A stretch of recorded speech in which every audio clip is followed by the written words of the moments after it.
See this knife? Where's your mom and dad? These are the words of a strange real-life monster, known mainly as Mr. Cruel. He is a still unidentified serial child rapist who attacked at least 3 girls in the northern and eastern suburbs of Melbourne, Australia in the late 80s and early 90s. Mr. Cruel is also the prime suspect in the 1991 abduction and murder of a young girl named Karmein Chan.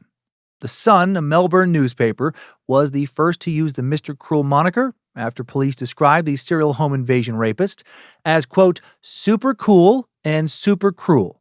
And cool as in cold-blooded, to be clear. Not as in awesome. That would be just a wee bit scandalous if the police were like, so it looks like we've got ourselves a serial child rapist on our hands, and I gotta say, most of the guys on the force really admire him. He seems super cool. Great guy. Hope we don't catch him. Sadly, though, they haven't caught him. Decades after his crimes, the 3 confirmed attacks and the murder of Karmein Chan remain unsolved. What happened? Did Mr. Cruel die? Move to another country? Did he have some sort of moral crisis and just stop doing what he was doing? Is that even possible? Investigators have described Mr. Cruel as a highly intelligent perpetrator who methodically planned each attack and even conducted pre-attack surveillance on his victims and their families. He ensured he left behind no forensic evidence, and he kept his face covered at all times. He even left red herrings to distract and confuse the families and the police's attention and investigations. He was originally called Mr. Cool because of how he operated, always maintaining a calm demeanor while holding families at gunpoint and abducting and assaulting young girls. Glad they swapped out that moniker for the reason I've already joked about. Mr. Cool is not a cool name for this kind of predator. He is not the Fonz, he's not Steve McQueen or James Dean. He's a monster. Mr. Cruel was almost always soft-spoken and unhurried. During one attack, he even stopped to enjoy a meal inside the victim's home. In one case, he abducted a girl and told her that he would release her in exactly 50 hours, and then he did that. It's like this was all a game to him, a game he took very seriously. His basic and very specific modus operandi remained the same in each attack, and the survivors' detailed statements helped authorities confirm it was the same suspect involved. The Mr. Cruel attacks and murder remain one of Australia's most chilling unsolved cases. This week, we will learn about the unknown suspect who became Melbourne's most notorious boogeyman, terrorizing children and families in the 80s and 90s. We will analyze the details of each attack, similarities in the victims' statements that point to one perpetrator, and see how the investigation continues to unfold up to the present day on another disturbing true crime edition of Timesuck. This is Michael McDonald, and you're listening to Timesuck. You're listening to Timesuck.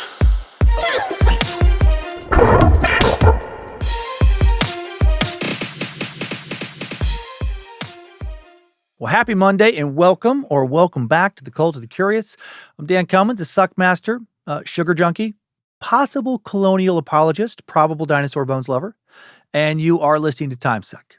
Hail Nimrod, hail Lucifina, praise be to good boy Bojangles, and glory be to Triple M. And now, without further ado, let's take a look at my dad. Let's take a look at Mr. Cruel.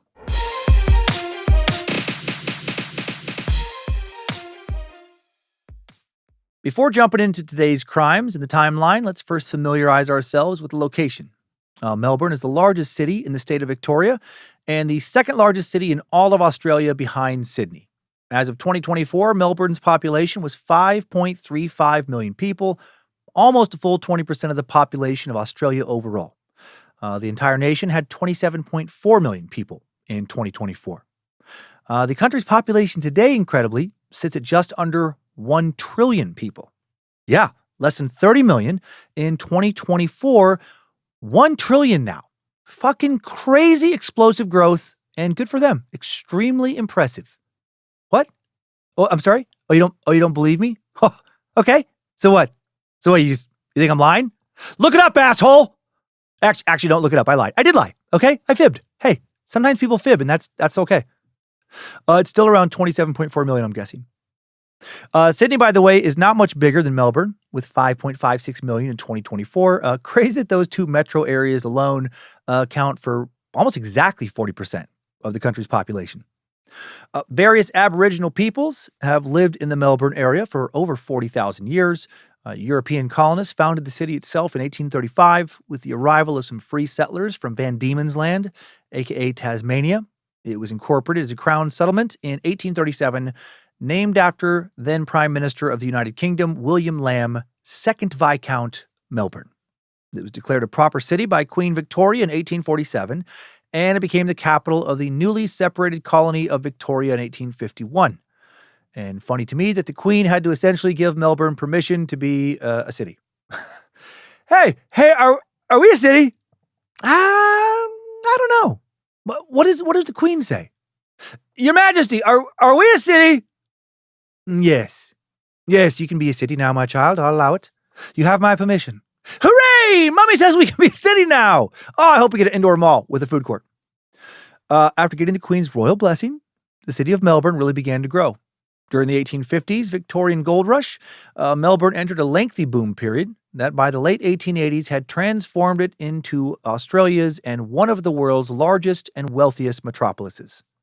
It would become the young nation's capital city in 1901 and remained so until 1927 when the Queen put the city in timeout and took away its capital status for being exceptionally naughty and disobedient and a bad boy who refused to go pee in the potty.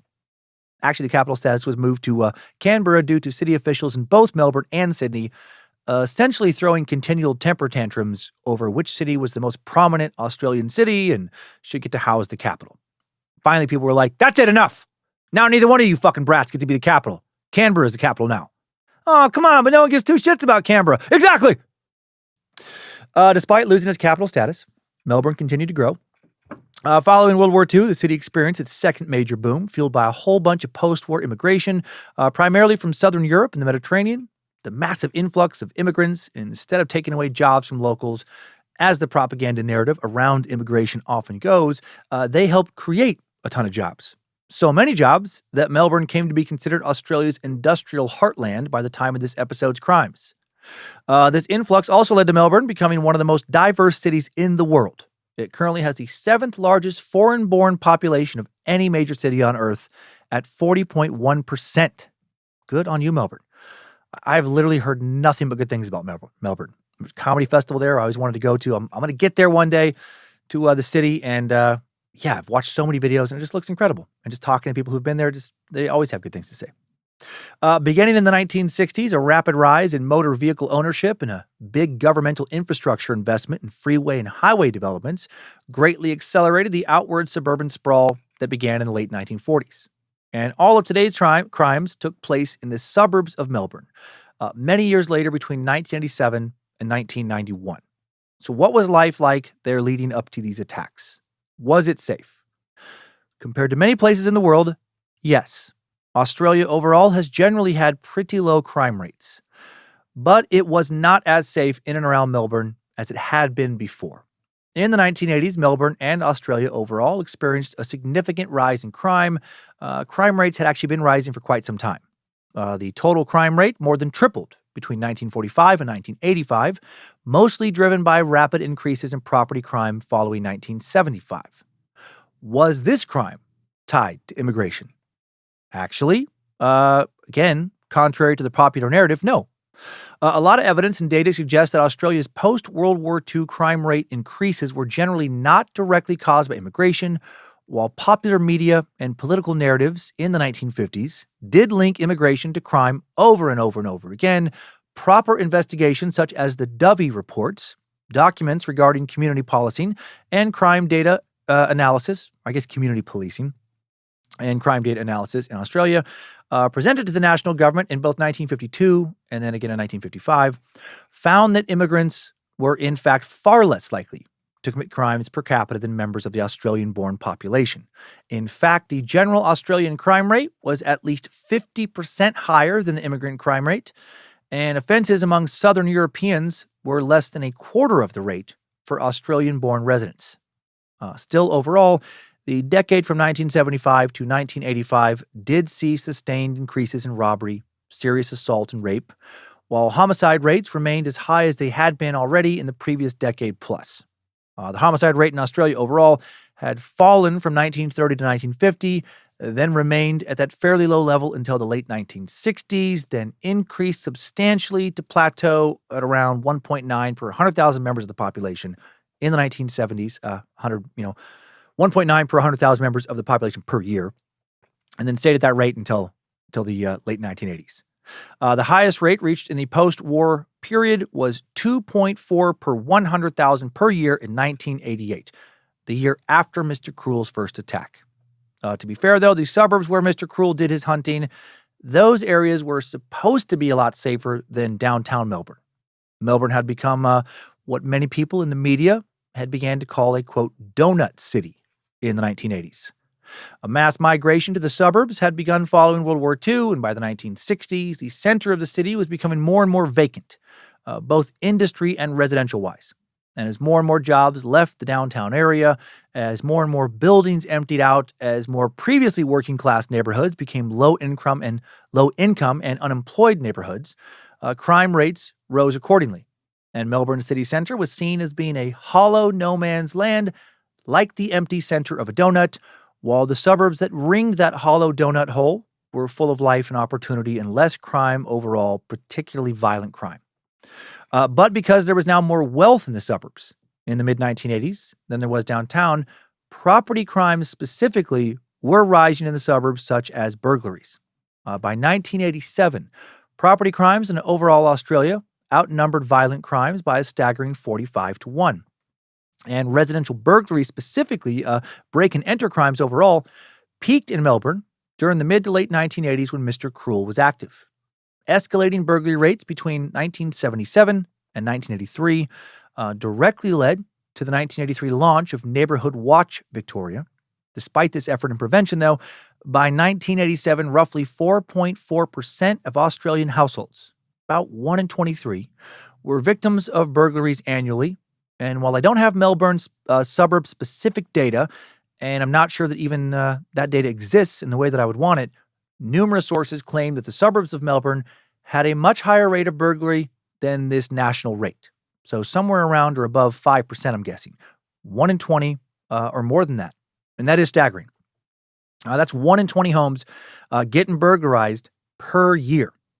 And that matters when it comes to Mr. Cruel, because a number of criminal profilers, such as noted psychotherapist John Kelly, who worked on the Green River killer case, resulting in the arrest of serial killer Gary Ridgway, amongst other high-profile predator cases, believe that Mr. Cruel, similar to Golden State Killer Joseph James D'Angelo, started off as a burglar before he escalated into becoming a rapist, and then possibly into a murderer.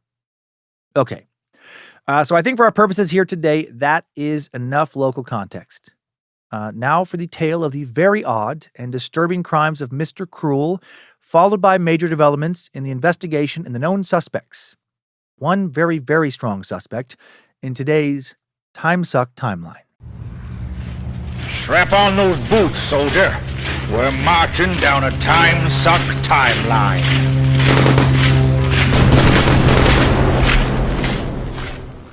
In the early morning hours of August 22nd, 1987, a masked man broke into a family's home in Lower Plenty, a quiet suburb 16 kilometers or 10 miles northeast of Melbourne's central business district. Do you know with certainty where your dad was that day? I don't. Truly not a clue. I was living with my mom, and I didn't see much of him that year. Maybe he was in Arizona like he claimed. Maybe he was just outside of Melbourne. Right? I'm not trying to say that my dad is Mr. Cruel. I'm just trying to say that it's possible. Maybe a whole fucking bunch of us need to call 1-800-DAD-WATCH this week. Right? Okay. Lower Plenty is a generally quiet, affluent suburb characterized by large, luxurious family homes and a lot of natural beauty. Pretty small, too. Less than 4,000 people live there today. And this was the site of Mr. Cruel's first known attack. Armed with a knife and handgun, he entered his victim's home by quietly removing a window pane in the family's living room. He woke both parents, forced them to lie on their stomachs while he tied their hands and feet with knots commonly used by sailors or people familiar with securing heavy loads. And he did all of this very calmly and precisely, as if he had done it before, or as if he was very familiar, at least, with tying shit up and entering people's homes uninvited. He gagged the parents, placed surgical tape over their eyes, then locked them inside the bedroom wardrobe, leaving their 2 children completely unprotected. And I imagine the stomachs of any parents listening tying themselves in knots hearing this. Right? What a horrifying scenario. A man sneaks into your home, the home you share with your children you are supposed to protect. Then he ties you up, leaving your children completely vulnerable to whatever he might want to do to them. And he would want to do something to one of them. Mr. Cruel found the couple's 6-year-old son and their 11-year-old daughter. He blindfolded, gagged, tied the boy to his bed, and then while the rest of the family listened, raped the 11-year-old daughter. All these poor people were never named in newspapers, by the way. At one point, he asked the girl her name, and she gave him a different name. Even while this was happening to her, she thought to do that. Fucking smart kid. She was cool in this nightmare of an evening. And he then wrongly and repeatedly referred to her as Kate, the name she gave. He asked her father's clothing size, said he was about the same size. Weird, demanded cash and a first aid kit. Said he needed clothes, a shower, and some food, and that he wanted to shave. It seemed like he was getting off on making himself at home, or also saying all this so that maybe the police would think that he was some kind of drifter when he actually wasn't. The girl reported that he used their home phone to make a call, and that he then threatened another family with violence over the phone. He warned this other family to move their children or they would be in danger. And he referred to the person on the other end of the line as a bozo, or at least acted like he was doing all that in front of this girl. A later check of phone records revealed there was no phone call placed. He was making all that shit up, right? All for show. Red herrings like this will become part of the suspect's MO. Also, no fingerprints were recovered from the phone or anything else in the home. So he either had gloves on while he touched everything or carefully wiped down everything that he did touch. The suspect, after the fake phone call, returned to the girl's bedroom with her, found a radio, turned the volume up to drown out the sounds of him sexually assaulting the victim again in the bathroom, and remained calm throughout all of this. The man seemed very calm during the roughly 2 hours he would spend in the family's home. For roughly 2 hours, the parents were just tied up, forced to listen to whatever Mr. Cruel wanted to do. After the bathroom assault, he led the victim into the kitchen, made himself, and then ate a fucking meal, then assaulted her yet again in the living room. Afterwards, he made her, and I say actually a third time, it might have been just 2 assaults. The way that it was written makes it a little bit unclear in sources if it was 2 or 3 assaults for this particular victim. Afterwards, he made her brush her teeth, he bathed her, washing every inch of her body to remove any evidence of what he had done to her. He rummaged through the home, stealing a box of classical records and a dark blue parka coat with a fake fur collar. He checked on the victim's parents and brother, returned to the living room, then tied the girl's ankles together, told her he was leaving, instructed her to count to 100 before freeing herself and her family, and then he was off. She counted. When she was done, she was able to untie herself. Investigators think it is possible that he targeted this family, specifically the daughter, because they had been featured in a local newspaper article a few days prior. If that's true, I guess he must have forgot the girl's name, though, or just didn't care that she was lying to him. Although the suspect wore a balaclava, the victim and her family, they were able to give the following description to police that was published by the Melbourne Herald-Sun. Australian, 178 centimeters to 183 centimeters tall, which corresponds to about 5'10" to 6 foot, of slim to medium build with brown, grayish/white hair with white spots in it. He possibly had dandruff and his hair was protruding from beneath his balaclava. Grayish/white bushy eyebrows, aged in his mid-20s, had a gruff voice, deepish/nervous/uneducated, suffered from bad breath, a musty smell, was unshaven with a couple of days' growth, oval face, soft hands, possibly right-handed, wearing blue denim jeans, good condition, close fitting, a brown tweed sports jacket, possibly rust-colored, blue nylon waterproof zip-up jacket, blue runners with white flashes down the side, white soles in good condition, and white cotton socks. His balaclava was navy blue with an open face and some type of material covering the eye area. His gloves were light in color, possibly yellow, and were of the dishwashing or surgical type. Skin looks like a guy in his mid-20s, but has grayish/white bushy eyebrows and grayish/white hair. I know that combo is possible, but it's pretty rare. Sounds to me like he probably dyed his hair before the attack to further obscure his identity. Mr. Cruel also stole the following items from the house: a red, black, and yellow men's tartan shirt, $250 in cash, a gold engagement ring with a single white diamond. The ring had the number 4132 stamped inside, was worth about $2,500 at the time. A men's dark blue cotton parka with the fake black fur collar. The parka was made by the brand Ecuadorian Shirt Company. A pair of men's pants, 82 centimeters to 85 centimeters, possibly Roger David brand. They were light blue/gray with a small check and a straight leg design. A Gillette safety razor in a blue plastic box with a clear lid, and a dark brown vinyl bag. None of those items would ever generate credible leads. I think those thefts were probably also more red herrings. That ring never turned up, as far as anybody knows.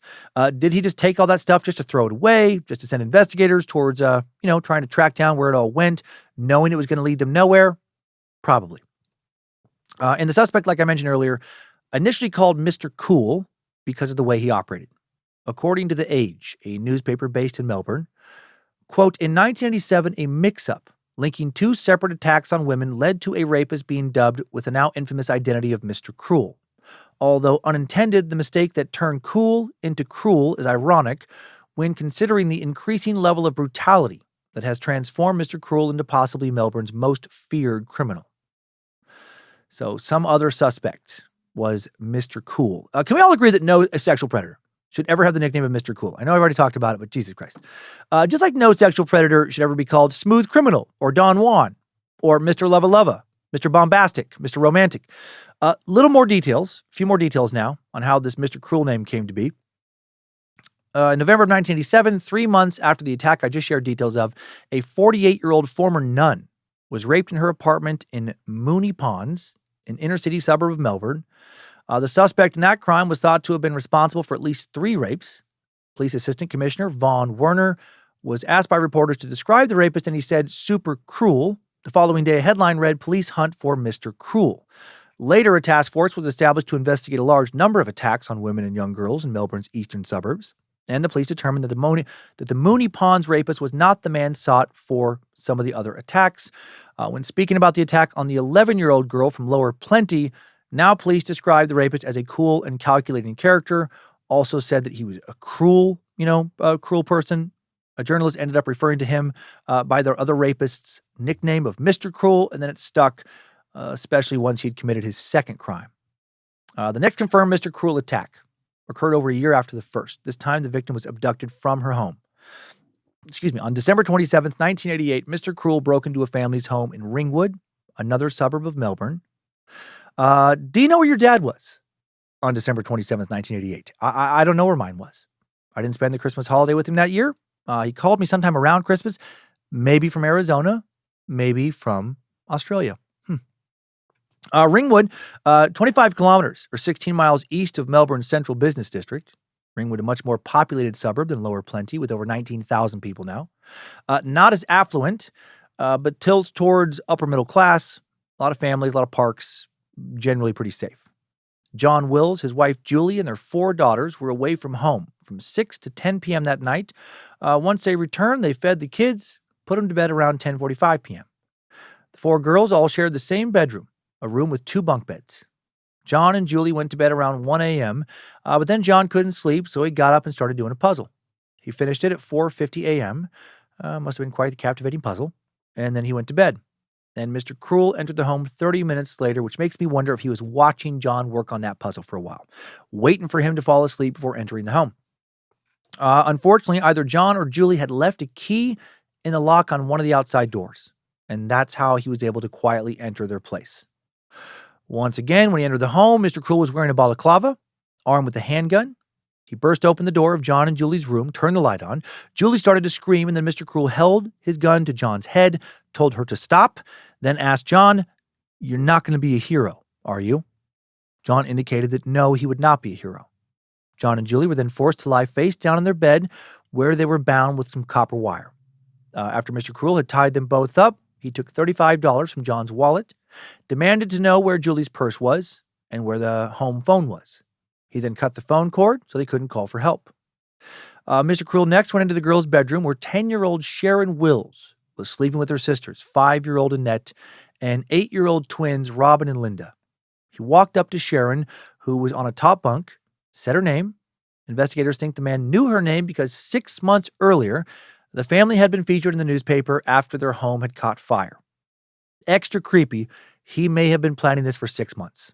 all because he saw a photo of a 10-year-old girl in the newspaper. Sharon had woken up when she heard her mother screaming in a strange man's voice. Fucking terrified, she then pretended to be asleep until Mr. Cruel rolled her over and shined his flashlight in her face. He asked if she was awake, and Sharon continued to pretend to be asleep. He then left her bedroom and closed the door behind him, but returned a short time later and started to wake her up again. Sharon decided she could no longer pretend to be asleep. It was pointless. He was not going to just leave her alone. Mr. Cruel helped her get down from the top bunk. Then he started picking clothes out of her wardrobe for her to wear. It's so fucking sick. Led her into the living room, gave her her father's coat to put on over her pajamas. Mr. Cruel then picked Sharon up and carried her outside to the back porch. When she started to scream, he shoved a red rubber gag ball in her mouth. He removed it when she agreed not to scream again. He then blindfolded her with material over her head that was either tied or stuck together. He put her down, picked her up a couple times to confuse her before putting her into a car. Promised he wasn't going to hurt her, said he was going to give her parents a ransom note and would return her in the morning when the banks opened and he got his money.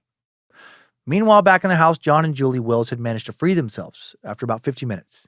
John later told a reporter for the Herald Sun, "When I first found Sharon missing, I panicked. I immediately ran next door because he had cut my telephone, banged on the door, and woke up my neighbor.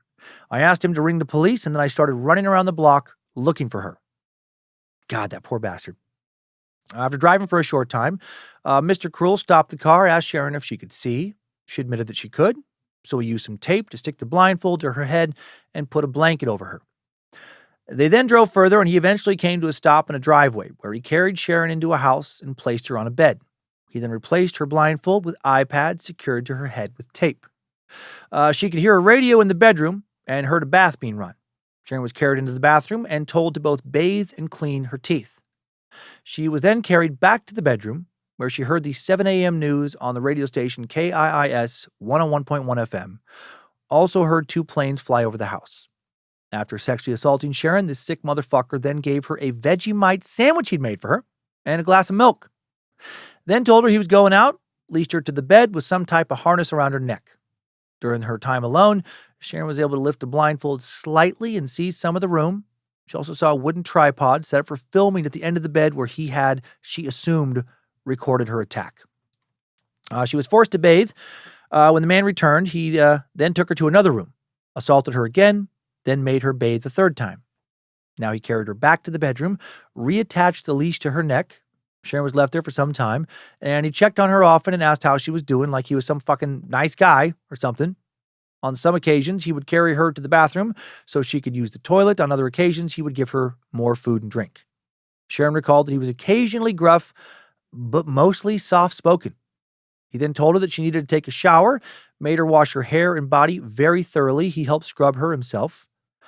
Afterwards, he made her step into a large garbage bag, which he pulled up, taped to her shoulders, then put her in a men's shirt he'd taken from her home, then put another bag over her head, taped it to her body before cutting out a small hole for her face. In this state, Sharon was carried to a vehicle and then driven for a long period of time after Mr. Cruel had trouble starting the vehicle and remarked that stolen vehicles do not always start properly. Another red herring, it seems. Once they finally stopped, Mr. Cruel took Sharon out of the car, carried her for a considerable distance, stopping occasionally to rest. Once he put her down for good, he told her to walk towards a nearby house with its lights on. He removed her blindfold, warned her to not look at him as she left, and she didn't. Roughly 18 hours after being abducted, Sharon had been dumped near Bayswater High School, which was 6 kilometers or 3.7 miles from her home. She had started walking towards the house as instructed, but the gravel on the ground was literally cutting up her feet, so she changed directions, walked to the road where she was found. A woman found her standing on a street corner shortly after midnight, wearing only a man's shirt and wrapped in a green garbage bag. Or I guess several garbage bags. In a calm voice, Sharon told this woman, another kid, who was so fucking strong and actually cool, "My name's Sharon Wills, and I was taken from home early this morning. A man left me here and told me to go and ring home." The woman recalled how fucking brave Sharon was, telling the Melbourne Herald Sun, "She was rather bright, really. I was quite surprised. I thought she would have been a bit worse for wear, but she was really good. I just brought her home and gave her a drink, and she was quite happy." She called the police, and Sharon was reunited soon with her parents. And John Will said, "To have your daughter taken and not know where she is indescribable. The relief that's felt when you get her back is, again, indescribable. Man, I suspect that when she was taken, he felt the worst he had ever felt in his life by far. And when she returned home alive, felt the best he had ever felt in his life by far. Sharon was able to give a detailed account of everything that had happened, but her description of the abductor was limited due to the blindfold she was wearing, of course. Sharon and her parents would give the following description of Mr. Cruel. Australian, 173 centimeters to 180 centimeters tall, 5'8" to 5'11", of a thin to medium build, no accent, well-spoken, fluent English, had either a mustache or whiskers, possibly early beard growth, aged mid-20s to 30s, right-handed, hairy chest. Quick side note, my dad was 34 years old at this time. Left-handed, but almost ambidextrous, very hairy chest, and 5'11". Also, this is an old gag my fucking dad references about from many episodes ago. So if you're confused, like, why the fuck does he keep bringing his dad up? Well, that's why. It's just ridiculous. But he is a mysterious guy. But back to the actual suspect description now. He was wearing a dark-colored boiler suit, gloves, and a dark-colored ski mask or balaclava, which had eye and mouth holes and white stitching around the eye and the mouth holes, possibly with red stitching as well, carrying a bag and a torch. No mention of white or gray hair at this time, on this occasion. I mean, maybe she just didn't see what his hair looked like, of course, but it still makes me think that he probably dyed his hair before that first attack. And I would imagine with his facial hair too. If he has a couple days growth, he probably doesn't usually have that in life. Mr. Cruel took the following items from the Wills' home: $35 in cash, a men's brown and black checkered waist-length jacket with lamb's wool lining and a metal zipper up the middle. The lining in both jacket pockets was torn. A pair of girls' cream-colored underwear with an amber-colored apple or umbrella on the left side. Gross. Girls' cotton knee-length nightgown with a mauve and blue pattern, cap sleeves, and a ribbon to tie the neckline. Also gross. Pair of children's blue flip-flops with plastic straps and white beading. Still gross. Girls' red tartan skirt with pleats around the waistband. Extra gross. A Bonds brand white singlet size 8. And that's it. Seems like he mostly took sick trophies this time. Sharon gave the following description of his vehicle. It had bucket seats. It sounded quiet when it started, but did not sound like a new vehicle. It had a low glove box and a hump in the middle of the floor. The floor was carpeted. The gear lever was in the middle of the hump. The floor carpet, front door, and armrest of the vehicle were all cream-colored. The pressed-down lock on the door was also cream and pointing upwards with a circle on top. Possible carpet fitted on the door, either along the top or the bottom of the door. Clean-looking door, clean-smelling vehicle. The Wills family was unsurprisingly deeply traumatized by what they went through. According to the Herald Sun, they spent weeks following the attack, all sleeping together in the living room, and they installed a security system and got themselves a large dog. Dude was essentially attacking the entire family with these crimes. I mean, obviously, only one girl is being sexually assaulted in each attack, but every family member will carry psychological scars from these attacks moving forward. The third Mr. Cruel attack occurred in the summer of 1990. In this case, the victim was held captive for just over 2 days before she was released. Typical escalation for serial sexual predators, right? He raped the first victim twice in her home over 2 hours, if not 3 times. Did not take any of her clothes that I'm aware of, did not film the attack that I'm aware of. He raped the second victim twice in a separate location, possibly his home, where he filmed the attacks, kept her for 18 hours, then took trophies in the form of several articles of her clothing. And now he's going to keep a girl for 50 hours. Quick note before moving forward to cover this attack. In April of 1989, police established a rape squad with 9 detectives who focused on investigating serial rapists specifically in the Melbourne area of Victoria. It was the very first task force of its kind in Australian history to only investigate serial and unusual rapes. And a few months later, they would have a new assault to investigate. On July 3rd, 1990, I don't know where my dad was, but we do know that on that date, Mr. Cruel broke into a family's home in Canterbury and abducted 13-year-old Nicola Linus, a.k.a. Nikki. Canterbury is, again, an eastern suburb of Melbourne. This one is 10 kilometers or 6.2 miles from Melbourne's central business district. A very affluent suburb, one of the most exclusive and most expensive, particularly along its Golden Mile, so-called Golden Mile, which is a part of Mont Albert Road, lined by large, century-plus-old oak trees and grand, ornate mansions and home to many notable politicians and leaders of business and industry. The Linus family had been living in the Melbourne area for 3 years. Brian Linus, who worked for an international accounting firm, had been transferred there by his employer. I'm sure they thought that they were safe, right? They were living in one of the best neighborhoods in all of Australia, but Mr. Cruel showed up anyway. And how extra fucked is this?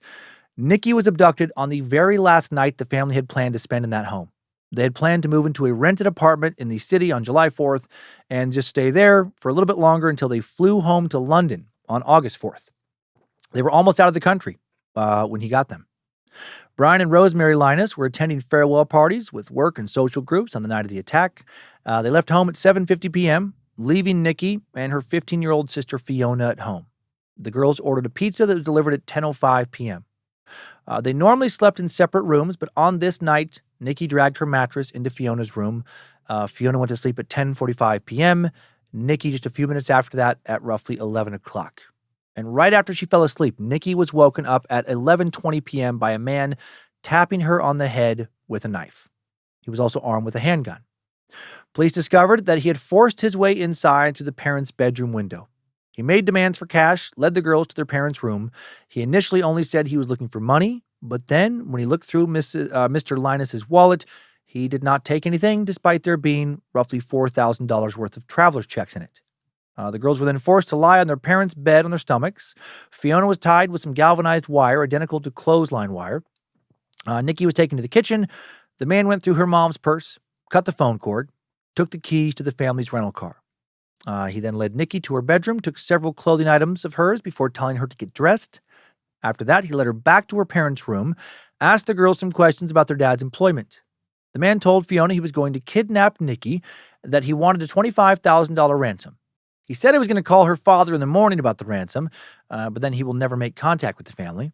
After Mr. Cruel lied to Fiona, Nikki was forced into another room, told to put on her school blazer, tunic, and sneakers. He then walked Nikki out of the house with his arm around her shoulder and his head very close to her head like they were fucking high school sweethearts. He maintained that position for several minutes, and she determined he was the same size as her, about 175 centimeters tall or 5'9". He escaped with Nikki in the family's rented Holden Berlina. He stopped about 10 minutes later, and they made a short walk to another vehicle where he put a blanket over Nikki's head, and she was then shoved under the dashboard. He drove for about 45 minutes before bringing her into a house where she was held captive.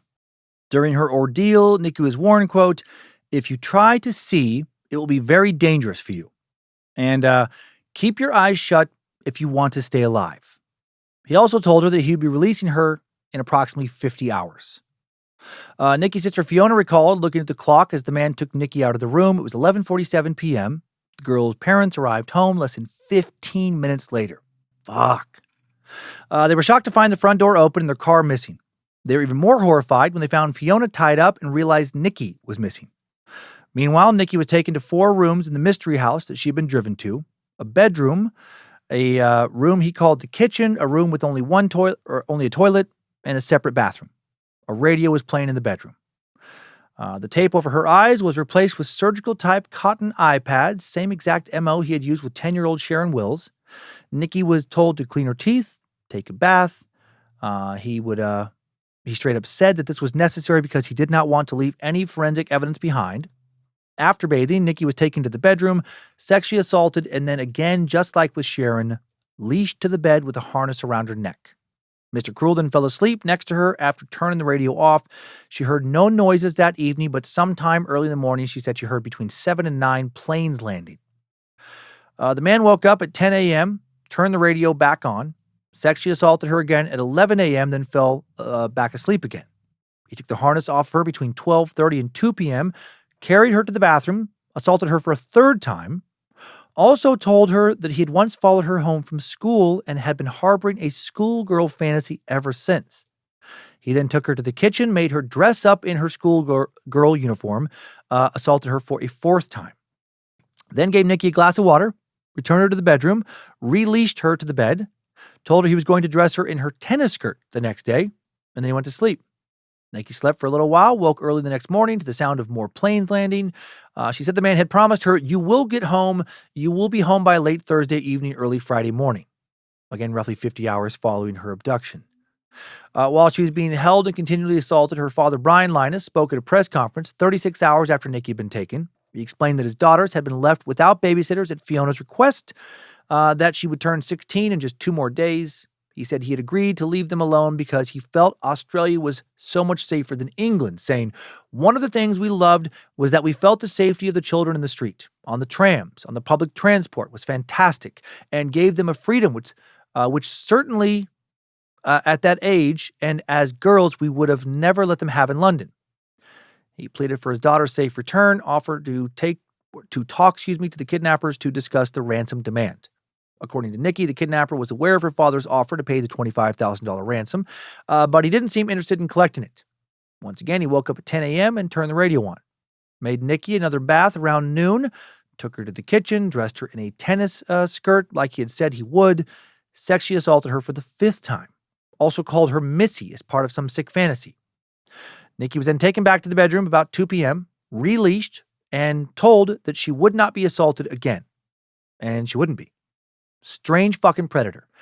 So weirdly honest about what he is going to do or not do to his victims, right? He acts like this is all some kind of like business transaction, like it's not that bad. He wants to sexually assault these girls, clearly, but outside of that, doesn't seem interested in piling on more sadistic torment. Doesn't taunt them, doesn't hit them, doesn't torture them outside of the sexual assaults. He is not like the overwhelming majority of the other psychos we've covered in this regard. Doesn't overtly seem to be motivated by rage, by wanting to inflict a tremendous amount of pain. It's all about his twisted sexual desires that these poor kids seem to be just, like they happen to be the object of. Shortly after releasing Nikki, Mr. Cruel came back into the room to check on her, gave her some bread and water. Then around 5 p.m., he told her that he and a friend had been looking for some areas where they could safely drop her off. Also had a newspaper with him and told her that it was the Sun. Then checked on her again at 10 p.m., asked her if she wanted any food. Took her to the bathroom at 11:45 p.m., told her to stand on a sheet so she wouldn't leave evidence behind. She was instructed to carefully shower. He would again help, but did not act sexual when it came to bathing. Then he left the room to speak to the friend, supposedly, a friend that wasn't there. There was no indications this other person was present in the house. Probably another red herring, right? So elaborate with all this. Really planned all this. After showering, Nikki was taken back to the bedroom to get dressed. Her eye patches were replaced with adhesive tape. She was led to the driveway, put in a car. His car wouldn't start, and he told Nikki his friend had stolen it. Similar shit that he had said to Sharon. Nikki thinks that Mr. Cruel stopped to get gas before stopping a second time, then letting her out. He took the sheet off of her, walked her for about 5 minutes to another location, then removed her eye tape, gave her a change of clothes, said he was going to leave, walked a few meters away, but then stopped, remarked the location wasn't good. Now made her keep walking for a few more minutes. Instructed her to count for a while, then said that she could find someone to help her call the police. Nikki was left by some bushes in front of an SEC substation in Kew, another Melbourne suburb, about 5 kilometers or 3.1 miles from home, just before 2 a.m. on her 14th birthday. Shit. She knocked on the door of a man's nearby house and called her father for help.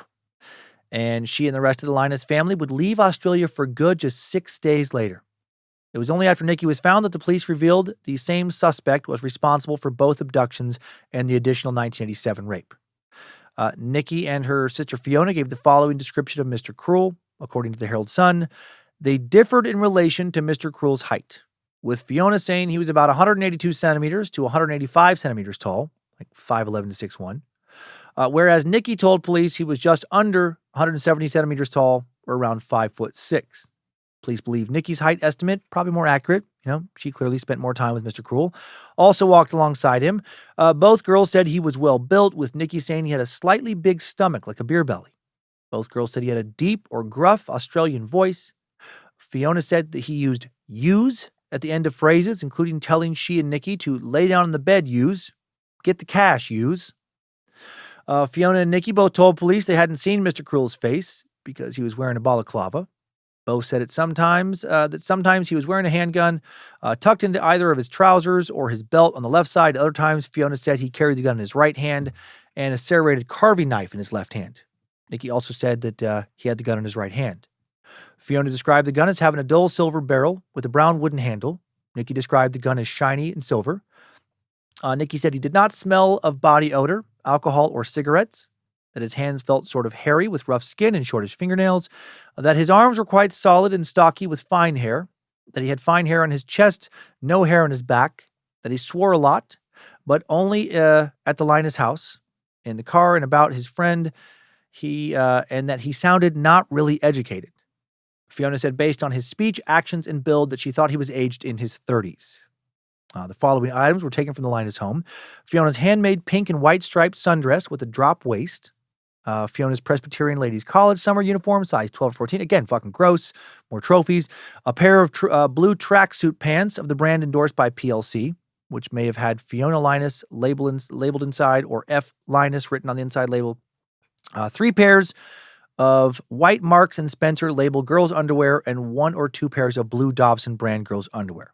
Right, again, just fucking trophies. 4 pairs of white cotton Marks and Spencer brand socks, a Marks and Spencer brand green and white fine horizontally striped t-shirt size small or size 8, a Melbourne Football Club hat, a white tennis skirt size 8, pleated with Velcro and slip catch on the front.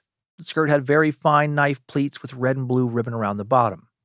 A PLC school sweater, size not known, a large Ken Doan beach bag with green fish design and a string draw opening, a pair of blue and green knee-high stockings purchased in England, a maroon women's wallet, Rosemary Linus's Victorian driver's license with the address of 6 Margaret Street, Canterbury on it, a Medicare card in the names of Brian, Rosemary, Fiona, and Nikki Linus, Rosemary Linus ANZ Visa card. Right, with each crime, it's like he just took a little bit more than he took the time before. Nikki described the vehicle as follows, per the Herald Sun. Nikki told police she thought it was a 4-door vehicle with bucket seats, that it had a floor gear shift, probably manual, that the radio was tuned to KZFM, there were no odors in the car, that it sounded oldish and had carpet on the floor. The girls were re-interviewed 6 months later, were able to provide some additional details. For example, Nikki remembered hearing low-flying planes over the house. Sharon Wills had mentioned that same detail. Sharon and Nikki, almost certainly future victim Karmein Chan, were kept in the same dwelling under the Melbourne Airport flight pass, probably in an area close to the airport. Sharon and Nikki gave similar descriptions of the house, unit, or apartment. They both said it had a driveway on the right side, with 1 step from the driveway up into the premises. Sharon said the bedroom she was kept in was the second room from the front door. On the right-hand side, had beige or cream carpet, peach-colored full-length curtains, a double bed with a peachy orange bedhead, white comforter with patterns, peachy orange lamp base, lemon-colored lampshade with thin white vertical stripes, light-colored walls, a brown/black chest of drawers beside the bed, a large window to the right of the bed, a second chest of drawers to the right of the bed, a wooden tripod set up near the end of the bed, a radio on the left side of the bed, a metallic type of weight near the left side of the bed, and a dark blanket covering a bookcase or cabinet at the opposite end of the room from the bed. Tripod detail again, like, you're right, the fucking filming this shit. She said the bathroom had a bath, a glass sliding door to the shower, and a wall-mounted or pedestal-type wash basin adjacent to the shower door. Nikki said the bath did not appear to be a full-size one, and the separate shower was between the bath and the wash basin. Both girls said the toilet was in a separate room next to the bathroom. Nikki said it had a tile or a linoleum floor. Both girls said the toilet was dual flush, low to the ground. Nikki recalled that the toilet paper holder was on the right side when seated on the toilet, and the door to the toilet opened right to left from the outside. And now for the worst crime Mr. Cruel is suspected of having committed. 9 months after abducting and raping young Nikki Linus, on the evening of April 13th, 1991, a masked man broke into a family's home in Templestowe and abducted 13-year-old Karmein Chan, who actually attended the same school as Nikki Linus. Templestowe, yet another suburb, northeast of Melbourne. It's 16 kilometers or 10 miles northeast of Melbourne's central business district. About 17,000 people live there. There are several big shopping malls, some with some high-end stores, very affluent area. Tree-lined streets, some expensive estates. When looking for a video of somebody saying the name of the suburb on YouTube, I actually found a home listed for sale at just under 14 million Australian dollars. And the Chan family doing very well before this terrible crime occurred. Karmein Chan had been born on November 5th, 1977 in Melbourne. Her parents, John and Phyllis Chan, had immigrated separately from Hong Kong in 1976 and had gotten engaged shortly after their arrival. By the time Karmein Chan was a teenager, the Chans owned and operated 3 Chinese restaurants. All 3 were doing very well. The couple worked up to 18 hours a day, worked their fucking asses off, but were getting rewarded financially. The family lived in a big, luxurious home, could afford to send their daughters to a prestigious school. Carmen was the oldest of the family's 3 daughters. Her sister Carly was born in 1981, followed by Karen in 1983. Carmen spent her early childhood in the Melbourne suburb of Belleen before the family moved to the suburb of Templestowe, also a nice suburb, but not as affluent. By 1991, Carmen was an eighth grader. She was bright, diligent student, had dreams of becoming a barrister, aka a lawyer. At the time of her abduction, she was almost fully recovered from a bout of glandular fever. On the morning of April 13th, 1991, Carmen had attended her regular Saturday tennis lesson. After that, her mom drove her to the Belleen Plaza shopping center. They got some breakfast. After breakfast, Mrs. Chan took Carmen to the library so she could do research for a school project. Some family friends collected Carmen from the library a couple hours later, picked up her sisters who were at Chinese lessons, and then took them all to the family's restaurant. One of the restaurants. The girls ate dinner with their mom, and then an employee drove them home at approximately 6:30 p.m. The sisters spent roughly an hour at home with their dad before he left to go to another one of the restaurant locations, which was just about a 10-minute drive from their home. The Chans had no other family in Melbourne. They were doing all this themselves. They had a housekeeper who sometimes looked after the girls, but Carmen often left in charge of her little sisters. And that was the case the day she was taken. Carmen made sure that they all bathed and changed into their pajamas. She read them bedtime stories, fucking adorable. The girls went to one of the bedrooms to watch a TV special then about Marilyn Monroe. The Chan's house was protected by a fence with electric front gates. However, some of the doors and windows of the house had been unlocked. Investigators believe the killer may have tampered with the metal security gate to get onto the property. According to a police report, there were, quote, no outward signs that children resided at the premises. No outward play equipment or outside play equipment, no bicycles, etc. The children were mostly confined to indoor recreation. The offender had ample time to survey the grounds prior to entering the house, as there was little or no security. Police believe that he had watched the victim for weeks beforehand, so he would have known that the parents left the girls alone while they worked nights. This theory was corroborated by police reports received from several of the Chan's neighbors who had seen a man they did not recognize in a parked sedan watching the bus stop near the house, bus stop that Carmen used to get to school in the weeks before the abduction. During a commercial break on the TV show the girls were watching, at approximately 8:40 p.m., Carmen and Carly went to the kitchen to get a snack, and they were confronted by a masked man who forced them back into the bedroom. He was armed with a large knife. He told the girls, "See this knife? Where's your mom and dad?" Absolutely terrifying. The man discovered Karen hiding behind the door. He forced Karen and Carly into a large cupboard, reassuring them, "Don't worry, I won't hurt you. I only want your money." Holding Carmen by the hair, he told the other two girls he would come back and get them, but he wouldn't. They would never see him again. They would also never see their sister again.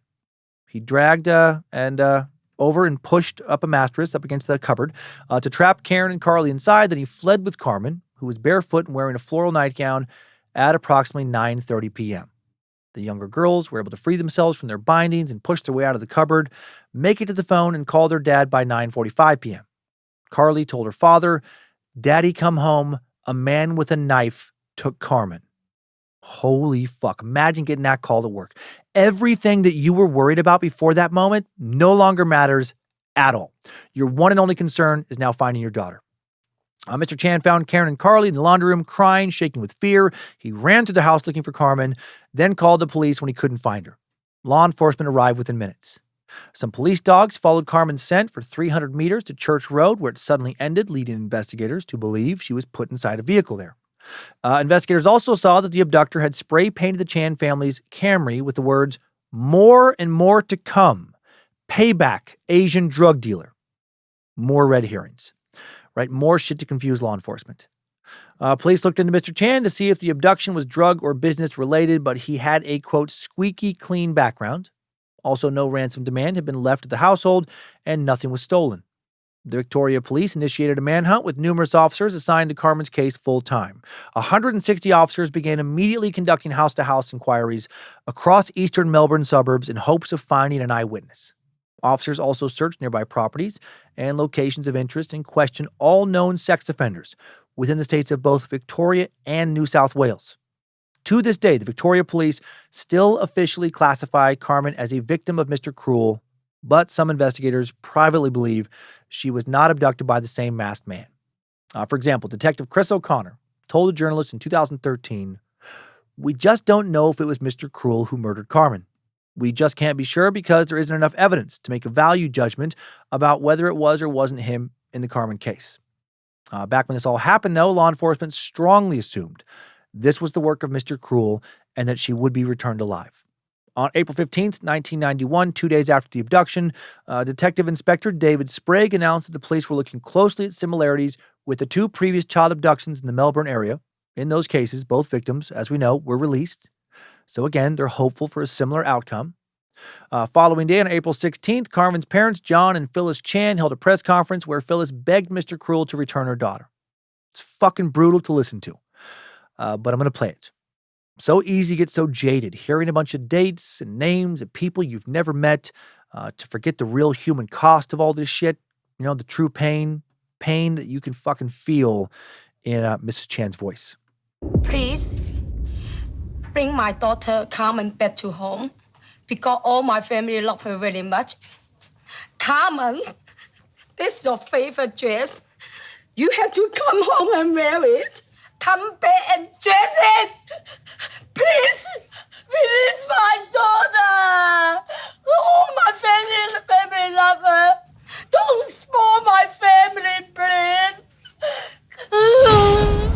Fucking brutal. My God. 4 days later, Detective Inspector Sprague told the media on April 20th, 1991, "We are optimistic. If we are dealing with the same person who took the previous children abducted by this individual, we know that he displays sympathy to his victims. We know that he is very clever.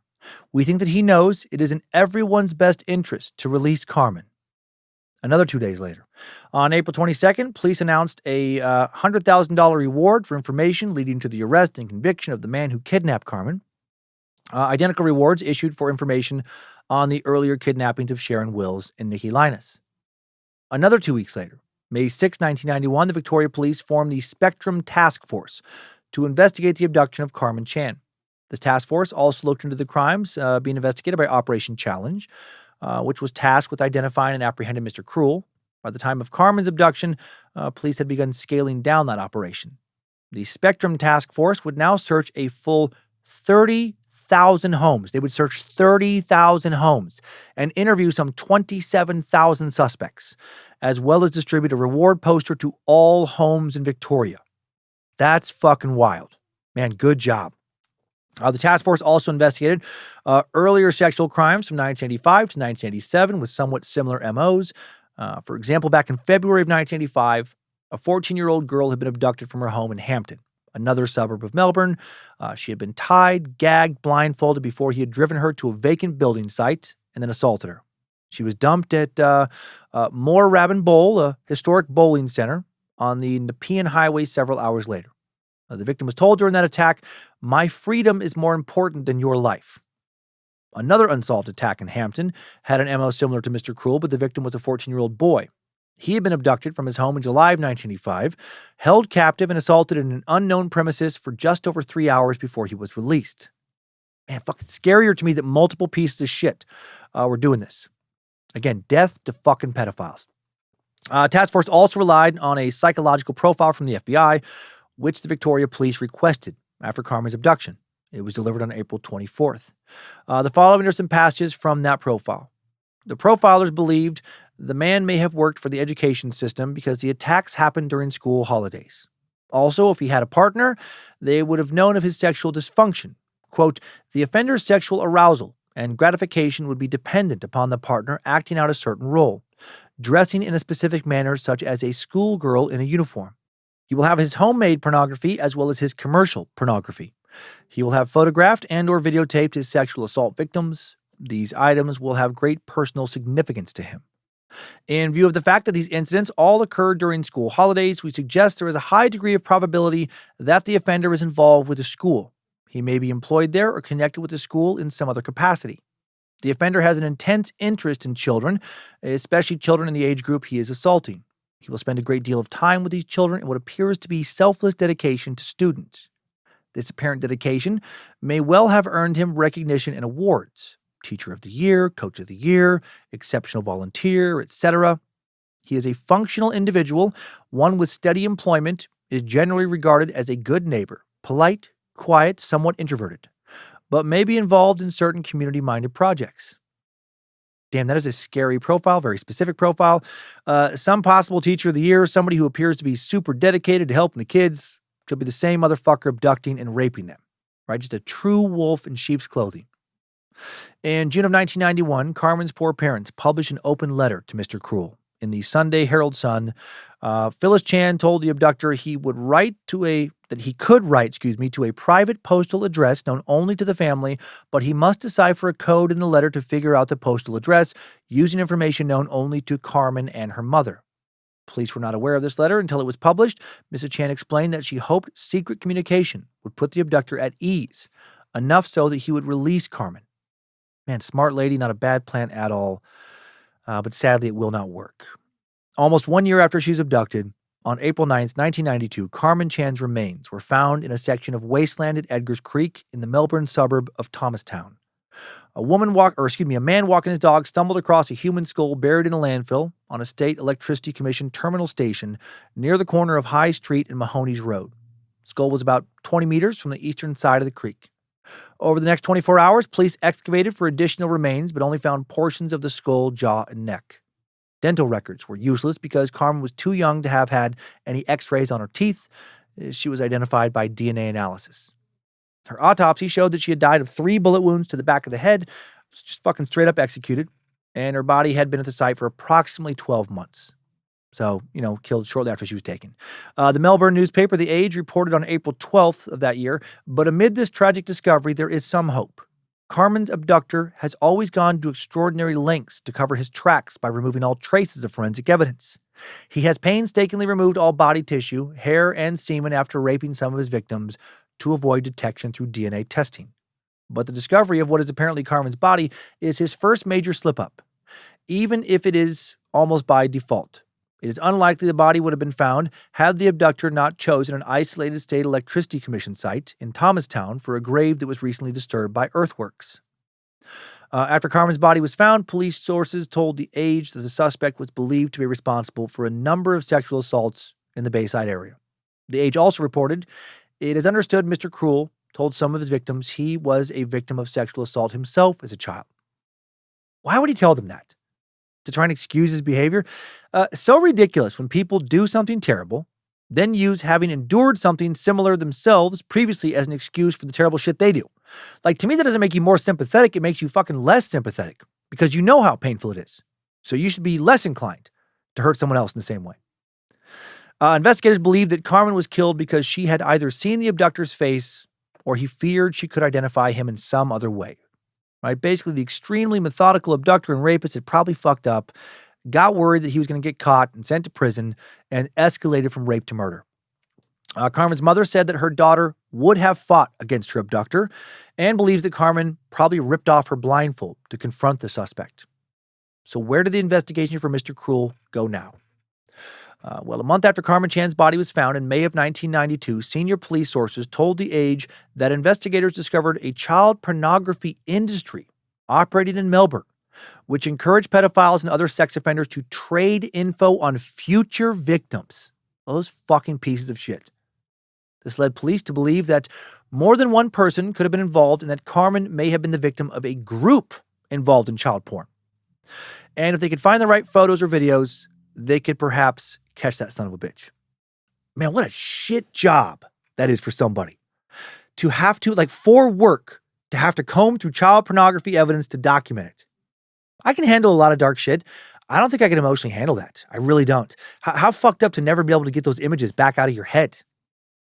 Also, because my brain is super fucked up comedically, imagine working with somebody who volunteers to do that just a little too eagerly, just a little too quickly. Right? Like, it's a real solemn, fucking somber atmosphere. The chief of police is like, okay, everybody, I have an especially dark task that I will need someone to do. This is brutal. There's no way to sugarcoat it. You're going to get all the counseling you need, all the time off, the PTO you need when it's done. But I do need someone to go through a massive trove of child pornography. I'll do it, Chief. Okay, thanks, Daryl. I haven't finished telling you how much there is. I am going to need you to watch every second of over 100 hours. Done! I'm your guy! Done! I'm your guy! I won't let you down. I can start immediately. Are you sure, Daryl? This is really dark stuff. I mean, it's very sexually explicit. Oh, fuck yeah, bro. Hey, what? What was that, Daryl? Sorry, Chief. I just like to help the team. I want to catch you sons of bitches. Okay. Well, I guess you can get started then. Sweet! You care if I take it home, Chief? I want to watch it on the big screen. Make sure I don't miss anything good. You know what? Actually, Daryl, how about this is not for you? That would be fucking, like, what? All right, had to get that out of my system. I know that was horrible. Had to purge it. The Chan investigation had already led to more than 50 arrests relating to child porn, attempted extortion, and blackmail. So disturbing to think about how many people worldwide are involved in child porn in some way. The Spectrum Task Force, sadly, would not be able to come up with a credible suspect for Mr. Cruel, and it would be disbanded at the end of January of 1994. 73 individuals had been arrested on suspicion of Chan's murder, but they were all ultimately cleared of any involvement. Operation Spectrum head commander Dave Sprague later told a reporter for the Herald Sun, "We identified at least 10 people with the propensity to commit the sort of offenses Mr. Cruel was committing. Make no mistake, these people are out there, and that's why people can't afford to ever get complacent about children. Without wanting to frighten people, they should be aware that there are a number of people walking around with the capacity to abduct and assault children." Fucking crazy, right? Again, death to pedophiles. The task force also discovered that crucial evidence that could have possibly identified Mr. Cruel had been lost, which led to a change of the minimum standards for all major crime investigations in Victoria. Spectrum discovered that the initial police officer in charge of setting up a command post inside the house had allowed people to trample all over potential evidence, and the task force learned that the tape used to bind one of the victims just fucking straight up lost. Right? That tape could have been tested for DNA. Was Mr. Cruel a cop? Was he part of the team that secured the Chan house? Is that how he knew what evidence to get rid of? I don't know. Right? Maybe he took her to that location and then came back fucking in uniform. Jumping to 2006 now. Before the 15th anniversary of the abduction and murder of Karmein Chan, police revealed their belief that Mr. Cruel kept secret videos of the victims as trophies. Police believe he set up a video camera in the house where he took the victims so he could later relive the attacks. We already knew about that from info I shared earlier, but this is the first time the general public is learning about it. For years, it was not public knowledge that Sharon Wills had seen a tripod set up in the room where she was held captive. Investigators kept this secret in hopes of finding irrefutable video evidence of her attack or of one of the other girls' attacks. But after more than a decade with no answers, they agreed to release this lead now in hopes of a breakthrough. Detectives believe that if Mr. Cruel was still alive, he would definitely have kept the tapes and or photos and would still collect and possibly swap child porn. They said he almost certainly continued to collect pornography online if he was alive and might communicate with children using chat rooms, chat lines, etc. On December 14th, 2010, police confirmed they had a new suspect in the Mr. Cruel case 2 decades after his attacks. They also confirmed the existence of Task Force Apollo, which was established 8 months earlier following some new intelligence uncovered during a review of Operation Spectrum. Man, good on them for just not abandoning this. Over 12,000 separate pieces of information had been reviewed and cross-referenced with new details. Superintendent Doug Fryer said police had identified some people, so more than one, who were not previously considered suspects. Fryer added, "Whilst an arrest won't be happening in the next few days, we're certainly optimistic we might be able to bring this to a close. The reality is the person who committed these crimes is amongst our society, or was at the time. He was associating with people, more than likely held a job down, so there is someone out there who has information that hasn't been passed on as yet." Fryer's prediction would sadly not come to fruition, though. Task Force Apollo will get closed down in June of 2013 after finding the intelligence was not credible and ruling out the suspect. 2 years later, in April of 2012, police now announced that they suspected Mr. Cruel was responsible for at least a dozen attacks on children over a 10-year period, and he would have committed minor offenses such as stealing underwear from washing lines or watching houses for several years before escalating to abduction, rape, and then in all likelihood murder. In 2013, the public was made aware of the biggest break in the case yet, when a new potential suspect was named after he had died by suicide in prison. I think of the people we'll go over here today, this is, if I had to pick one, this is the guy I would pick for Mr. Cruel. 62-year-old Robert Keith Knight killed himself inside the Melbourne Remand Center hours before he was due in court to face charges for possessing roughly 10,000 child pornography images. This guy would have been between the ages of 35 and 40 during the Mr. Cruel attacks. He died by jumping from an upper floor of the prison unit, either very late on April 23rd or very early on April 24th of 2013. On May 3rd, Victoria police confirmed Knight was one of several people they were unable to eliminate from the Mr. Cruel investigation. Knight, a former youth worker, previously served time in prison for child sex offenses committed between 1980 and 1996. The offenses took place 16 years apart. Police felt confident that he had offended again in the years between. And the Mr. Cruel attacks occurred between 1987 and 1991, right in the middle of that stretch. Knight had joined the YMCA as a teen, became involved heavily in their programs, then started a youth club and helped train a rugby team. In 1972, he'd become a member of the Zodiac Youth Committee, which set up and ran the largest live band dance in Melbourne at the time.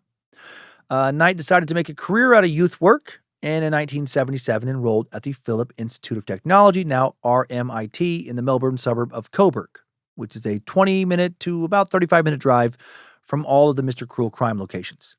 He graduated with a diploma of youth work in 1979. In 1980, he was appointed as a community education officer at 4 schools in the Broadmeadows area. His duties included running after school and holiday programs for children. Knight then got a job as a youth worker with Waverley Council in 1983, stayed in that position for a decade, also managed the Sindal Youth Center and ran monthly youth dances in the 80s. Just kids, always surrounded by kids.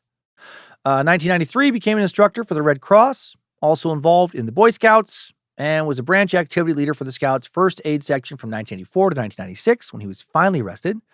At the time of the 1996 offense, Knight was working at the Heinz Food Factory in the Melbourne suburb of Dandenong as a subcontractor providing health and safety advice and first aid. But made sure to have another job that surrounded him with children at that time. He was also teaching first aid at a local grammar school. He was finally arrested again in 1996 in May. His third wife was the one who turned him in after he had confessed to abducting a 12-year-old girl earlier that year in March. Knight had approached and then held a knife to the girl's throat. As she walked home from school in Blairgowrie, yet another Melbourne suburb, he had put a bag over her head, forced her into his vehicle. She was taken to a vacant house where he drugged her, raped her repeatedly over a period of 18 hours, and similar to Mr. Cruel's MO, she was made to play dress-up. She was forced to wear lingerie. Also, she was recorded. After all that, she was driven to school, given $5 to buy herself something to eat, and told not to look back. Months later, he told his wife, quote, "Well, it was me that took that girl." And Knight's wife recalled to police, "I screamed and went hysterical. I said, 'What did you do to the girl?' He said, I took photos of her." I said, "You took photos of her while she was naked?" He said, "Yes." I said, "Did you rape her?" He said, "No, I didn't touch her at all. She was all right. She walked home the next day." So many people are fucking insane. I love that he told his wife, "Oh, she was all right. She walked home the next day." Like what happened was no big deal at all. What are you so worked up about? So what? So I kidnapped some kid from school, took some naked photos of her. Well, she's fine. She walked home. Did you ever think that maybe she had a good time? Some people like to have naked pictures taken of them. I'll have you know, you old fucking fun killer. A police task force in charge of investigating this 1996 abduction established similar circumstances with an unsolved incident in the same area in 1980. The victim that time was walking a short distance in front of her family on a beach in Sorrento, little beach town just south of Melbourne, technically part of the Melbourne metro area, so I guess a suburb. Man jumped out, put a bag over her head, pushed her into his car. She was then driven to a secluded area where the suspect took photos of her, dropped her off nearby. Similar to the 1996 attack, he gave her $2, told her not to look back. Knight was charged with both offenses now. He admitted his involvement in the 1996 attack, but denied involvement in the 1980 attack. Knight's mother would then die of a stroke 6 weeks after he was arrested. His siblings will blame him for her death. Knight initially planned to fight the 1980 charge, but then changed his mind, pled guilty when he saw how strong the case against him was. For years, Knight had been able to trick everybody he knew, even his wife, by hiding behind a respectable facade. Nobody thought he was capable of such horrible things. But once he pled guilty, Knight told police that he had started having fantasies of photographing a young girl in states of undress long before he had committed any offenses. He said he purchased underwear and intimate clothing that would fit a girl between 10 and 14 years old. Mr. Cruel's 3 rape victims who lived were aged 11, 10, and 13. And Karmein Chan, 13 as well. Knight also bought camera gear, started planning on how to make his fantasy a reality. He was sentenced for the 1996 attack in November of 1997. He received a 12-year sentence, was required to serve a minimum of 9 of those years, pled guilty to 1 count of kidnapping, false imprisonment, procuration of a minor for the purpose of making or producing child porn, giving a substance capable of interfering substantially with bodily function, rape, and 2 counts of committing an indecent act with a child under 16. The details were suppressed until he was sentenced for the 1980 offense in 1998. Knight pled guilty to 1 count of kidnapping, 3 counts of gross indecency, and 8 counts of indecent assault. He was sentenced to 8.5 years, ordered to serve 3.5 years cumulatively with his first sentence, bringing the total to 15.5 years with a minimum of 11.5 years before Knight could be eligible for parole. Fucking weak. Just kill these motherfuckers. Judge David Jones described the heinous attack during sentencing for the 1980 attack, saying, "This young girl, innocently making her way home with her family from a nearby beach, had been kidnapped and subjected to an appalling, terrifying, and degrading experience. Such an occurrence is every parent's nightmare. She has had a bag put over her head and then taken in a motor vehicle to an unfamiliar place. She does not know where she is. She does not know what is going to happen to her and how long she will be held. It is difficult to really comprehend the fear and anguish she must have been experiencing." Knight was released from prison March 12, 2009, after serving a dozen years. Investigators determined that he had started reoffending 6 days after his release. Of course he did. God damn. When the fuck is more of the world going to wake up to how dangerous these motherfuckers are? I'm so tired of talking about it. Right? And the Epstein shit, just more salt in the same wound. When are more people going to care enough about sexual assault victims to get fucking serious? Like, serial predators cannot be rehabilitated. Full stop. Execution is the best option. Imprisonment with 0 chance of parole, an okay option. There's no other good option. If you think you can rehabilitate these people, you are a fucking idiot. Knight was arrested there. Arrested again years later, October 19th, 2012, for possession of child pornography. At the time, he was living in Fern Tree Gully, another Melbourne suburb, just under 2 miles from where a young girl had gone missing the year before. 13-year-old Sira Yakorn Bung Siraboon, right in the age range that Knight preferred, went missing on June 2nd, 2011. Bung had left her family's home on Elsie Street in Baronia, yet another Melbourne suburb, to walk to school. A neighbor saw her walking towards Albert Avenue around 8:30 a.m. She was wearing her school uniform, a dark blue zip-front school jacket, carrying a backpack. A year later, a witness came forward, said they saw Bung on Harcourt Road at 8:55 a.m. on the day of her disappearance. This tip was treated as credible, placed Bung within 130 meters of her school on her usual walking route. Police believe she was abducted, then likely murdered. A task force launched an international investigation into her disappearance. The task force also examined the movements of registered sex offenders in the surrounding area. One of those suspects was, of course, Robert Knight. But after he died, police announced that he had been eliminated from the inquiry because he had a verifiable alibi confirming he was not in the area at the time of this abduction. But others aren't so sure that alibi was that good. Bung's case, like the cases of Mr. Cruel, still unsolved. Now back to the big question of whether or not Robert Knight is Mr. Cruel. Possibly. Detective Senior Sergeant Chris O'Connor, who was on the Spectrum Task Force, said that in his opinion, Knight was not Mr. Cruel, but he also said he was sure that Knight got away with attacking other children between 1980 and 1996, that he was preparing to attack others when he was charged with child pornography offenses. O'Connor told a reporter for the Herald Sun, "Given what we know about the man, it is probable that future crimes have been prevented by his death. There is no doubt, in my mind, he is responsible for other sexually motivated crimes against children. Sadly, we either haven't been made aware of those other crimes, or if we are aware of them, there wasn't sufficient evidence for us to proceed against him. We are aware that he is responsible for other crimes, historic crimes. One in particular that was not reported, that was identified during the course of our inquiries.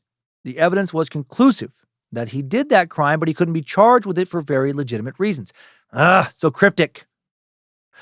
O'Connor also told News AU in 2013 that one of the main challenges they faced in the Mr. Cruel investigation was the lack of DNA evidence and the fact that the suspect's descriptions matched, quote, 40% of the male population of Australia. Okay, fair. He said, "You can be the best investigator in the world, and it may be the best run investigation. But at the end of the day, if you do not have avenues of inquiry that are solid, it's very difficult that you're going to identify the person. He expressed his hope that, quote, loose lips of the offender or someone who has harbored knowledge for some reason is triggered into passing information on to police. And that's really where we are after 25 years. Nothing ever happens in a vacuum. Even if people don't understand it at the time, they are privy to information. Others have their reason for withholding, but down the track, sometimes things change. On April 13th, 2016 now, 25 years to the day since Karmein Chan was abducted and murdered, Police Assistant Commissioner Stephen Fontana announced that the reward for info leading to the identity and conviction of the killer had increased from $100,000 to $1 million, and a separate $200,000 reward for info on the 2 abductions is still active today. Fontana also told reporters, "I think the suspect is probably still alive." Detectives had not been able to conclusively link Carmen's murder to the other abductions, but according to Fontana, there was, quote, every indication the same person was responsible. Fontana also said that Carmen was aware of the abductions, right? Again, she went to the same school as one of the other victims, and had made a comment to her mother that if something like that would happen to her, she would, quote, not go willingly. It was pure speculation as to why Mr. Cruel stopped defending if he was still alive, but it could be that he was one of the thousands of people interviewed and just got really worried about getting caught. Another possibility was that Carmen's death affected him enough to stop. Profiler John Kelly, who I mentioned earlier, uses a convicted double murderer, someone who he said has done a hell of a lot more than those 2 murders, whom he calls 13 as a sounding board on cases. And this prisoner, this 13, says Mr. Cruel probably stopped after Karmein Chan's murder, quote, because he just couldn't stomach the killing. That same month, April of 2016, the Herald Sun published details of the Spectrum Task Force's dossiers on 7 suspects, known as the Sierra Files, that were produced with the help of the FBI. These suspects, quote, are deemed to have the propensity to commit similar type offenses. Small number of senior police were given access to the Sierra Files, with the instruction that if another child was abducted, all 7 suspects should immediately be arrested and questioned. The Sun did not identify the suspects at the request of the police, but I can say that one of them's name is my dad, spelled M-Y, new word, D-A-D, my dad. No, I can't share their findings, though. The prime suspect is a former Melbourne University lecturer who was 74 years old in 2016. The Herald Sun identified him as Bill. Bill lived in Thornbury, another Melbourne suburb, at the time of the attacks and was still living there as of 2016. Did you know that Melbourne has almost 400 suburbs, by the way? I did not know that, but I know it now because after seeing one after another, I was like, what the fuck? How is there another suburb? How many are there? A lot. Between 300 and 400, depending on how you define which towns count as suburbs. There's a little variance there. Anyway, Bill was jailed for 10 years in the 70s after pleading guilty to rape and other sexually violent offenses involving attacks at knife point on girls and young women in their homes. Super cool. He was just let out. Allowed to lecture around young women on college campuses after that. Good job to whoever did his background check, decided he was worth the risk. In 2016, he had recently retired from his position as a director of his construction design company. Bill's home was raided after the disappearance of Bung Siraboon in 2011. He admitted to the Herald Sun that he knew police considered him the prime suspect, but denied involvement in any of the crimes attributed to Mr. Cruel. So, I guess he didn't do it. I mean, we all know sexual predators are very honest, consistently truthful. No, he said, I'm not sure why they got onto me in the way they did. The police have called several times when there's been a sex crime of some kind, and they go through their list of previous offenders. They throw the net out when something happens. I've had interviews, and all of them have been fine. That little girl that disappeared up in Baronia, they sort of came to see me. Luckily, I was giving a seminar in Melbourne at that time and gave them all the minutes of the meeting to show where I was. Do you want to guess what his seminar was about? How to legally make, distribute, and procure child pornography. Fucking crazy, right? Or it would be if true. I have no idea what his seminar was about because the press never released that pedo's real name. It's probably something shitty. Bill claimed he was at his brother's wedding at the time of one of the Mr. Cruel attacks, but couldn't remember which one. Before Bill was jailed for 10 years in the 70s for attacks at knife point on 6 girls and young women in their homes over a 25-month period starting in April of 1972. He was a senior lecturer in the arts faculty at Melbourne University and was married with 3 kids. Also fucking insane. He was ever allowed to be free again after he violently sexually assaulted 6 girls. Should have been killed. All of his 6 victims were tied up, threatened with a knife, and assaulted. One of the victims, a 15-year-old girl, had her clothes cut off with scissors before she was assaulted. Another was bound and gagged before being raped. Psychiatrist who spoke to Bill after his arrest said Bill admitted to having fantasies about tying women up and raping them since he was a teen, but he'd only carried them out in the past few years. Oh, well, that's nice. Bill pleaded guilty to 3 counts of indecent assault, 1 count of common assault, 1 of assault with intent to rape, and 1 of rape. In 2016, Bill claimed he had rehabilitated himself. Yeah, because that's how that works. He said, I did my time and I have recovered my life pretty well. I've got a new family. That's fucking terrible. I've rejuvenated myself as a writer and a construction designer and ran a business I've just retired from. Well, that's all fine and dandy, Bill, but I still hope you literally choke to death and die after somebody ties you up, cuts off your dick, and jams it down your throat. Suspect number 2 from the Sierra Files was a 66-year-old who lived in Elthams at the time of the attack, or Eltham, excuse me. Do you want to guess what Eltham is? Oh, yeah, that's right. Another suburb of Melbourne. The father of this suspect's former girlfriend still lived at the Eltham address and told the Herald Sun he had not seen or heard the man for more than 20 years. The Herald Sun discovered that after moving from Eltham, the suspect lived in several homes in the Box Hill and Surrey Hills areas. More suburbs, cool. Ran a number of businesses in Baldwin and Mont Albert North, more suburbs, before moving to live in a caravan park in Lake Cat Eye, New South Wales. A place definitely spelled like Kathy, but pronounced as Cat Eye, because fucking why not? Actually, though, an independent town and not a suburb, though, so that's nice. He did all that after marrying a Canadian woman. He left the caravan park in June of 2014, moved to Canada with his wife. Suspect number 3 was a 68-year-old who lived in Musk, more of a town than a suburb, 109 kilometers or 68 miles northwest of Melbourne, at the time of the attacks and was still living here. He changed his name in 1988, changed it a second time after that, briefly spoke to a Herald Sun journalist just to order them to leave his property. Suspect number 4 was a 57-year-old who lived in Harcourt, actual town, not suburb, at the time of the attacks, still owned the property but spent most of his time in Melbourne, only occasionally returning to the address. Sadly, 3 local businesses and 47 residential homes were destroyed in a terrible bushfire just 2 months ago there. Hopefully one of those homes was his, and not somebody who is not some, rock spider pedo. Suspect number 5 died in 2015 at age 66, lived in Knoxfield, yet another Melbourne suburb at the time of the attacks. He was married with children and grandchildren at the time of his death, worked as a self-employed tradesman.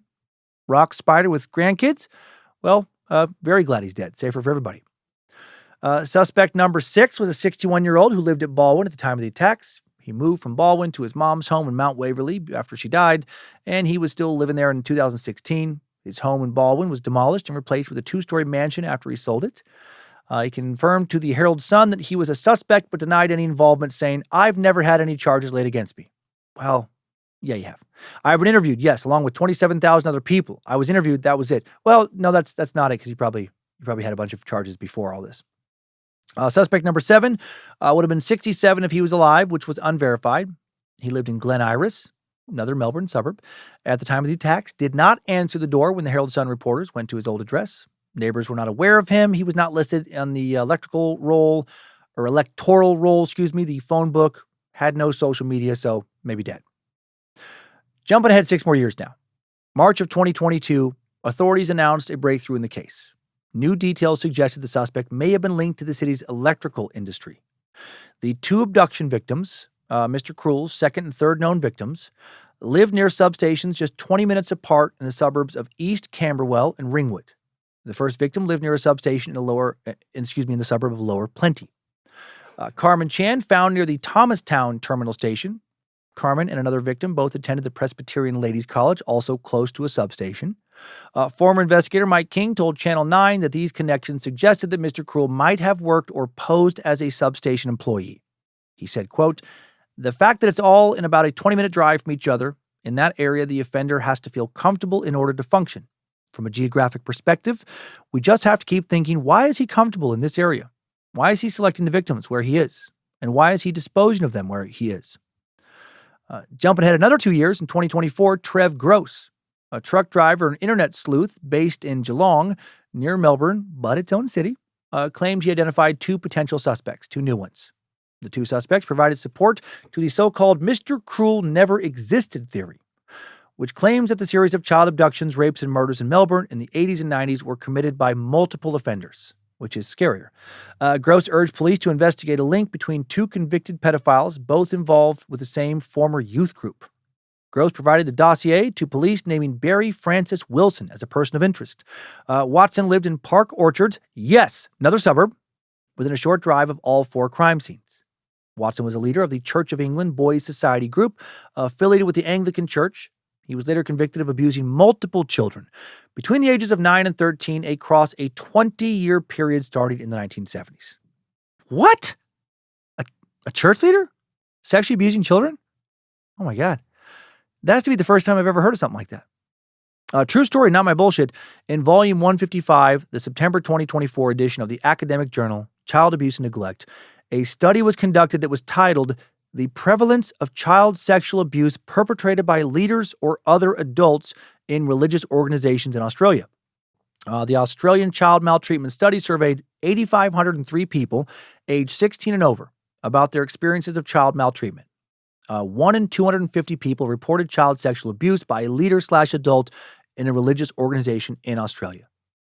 Disturbingly common, in my opinion, for such a specific demographic. And the same study cited other studies that showed that the abuse has declined significantly in recent years. Another study that looked at men 65 years and older at the time of the study being published found that 5 in 250 people had been sexually abused by a leader/adult in a religious organization in Australia. So going back to church youth leader Barry Watson, at least one of his victims was female. Watson would lure victims to his home, also abuse children at nearby sports reserve. Gross said his position as youth leader aligns with some long-held theories Mr. Cruel was a teacher or someone who had access to school children. Watson died by suicide in 2019, days before he was scheduled to appear in court for his crimes. The second potential suspect, presented by Trev Gross, was not identified for legal reasons, but he was described as an incarcerated sexual predator. Criminal psychologist Tim Watson Monroe, with knowledge of the investigation, questioned the victimology of the potential suspects, though, saying, "To be abusing young boys by day and then abducting young girls at night doesn't quite fit, but it's not impossible." That same year, a team of U.S. profilers took a look at the case, published their findings as well. Profiler John Kelly, who I've referenced twice already today, former homicide investigator Frank Adamson, psychiatrist Dr. Ed Mirsky, and probation officer Pamela Bogart from Stock Incorporated, System to Apprehend Lethal Killers, created an updated profile of Mr. Cruel. They believe that Mr. Cruel was a serial burglar who became addicted to kidnapping children, that the killer potentially has links to Edgar's Creek in Thomastown, where Carmen's remains were found, and may have been a volunteer in community beautification projects in the area. According to the stock profile, Mr. Cruel will be extremely neat and clean, maybe obsessive over cleanliness and hygiene, maybe OCD. The profile described Mr. Cruel as an organized offender with above-average intelligence. His primary intake sense is visual, however, he has an extremely strong auditory sense as well. Has a history of breaking and entering, along with theft, long before he attacked and abducted young girls from their homes. His criminal past would also include sexual assault and stalking victims. He may be extremely angry with the parents of victims for personal reasons. He carries a personal anger towards his own parents, possibly for a lack of parenting and neglect. He misdirects this anger onto his primary victim's parents. Has a problem with being social and intimate with women in his own age group. Profiler John Kelly told The Age, Mr. Cruel could possibly be known from Edgar's Creek. There was a lot of cleanup going on there in the 90s. I think some people might have seen him being over-attentive to younger girls, helping with the cleaning up of the creek. He might also be known for his obsessive photography of the area. Kelly explained that most of the time, killers want to get away from the body as quickly as possible, so they can't be connected to the victim.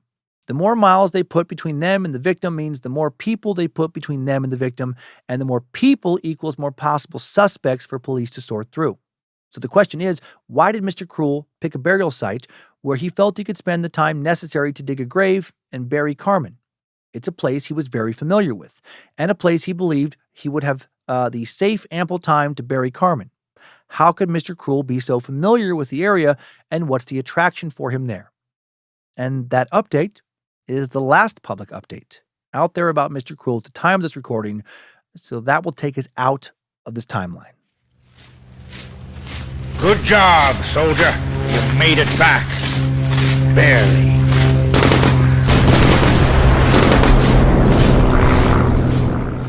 Mr. Cruel. Who the fuck is he? Is he my dad? I hope not. Is he your dad? I also hope not. I hope that sick fuck never had any kids. But maybe call 1-800-DAD-WATCH and report your dad. Anyway, just be safe. It's been a while since we've been calling that number. Out of the suspects we went over, my money would be on Robert Keith Knight, right? The guy that died by suicide at the age of 62, April 24, 2013, inside the Melbourne Remand Center, hours before he was due in court to face charges of possessing almost 10,000 child porn images.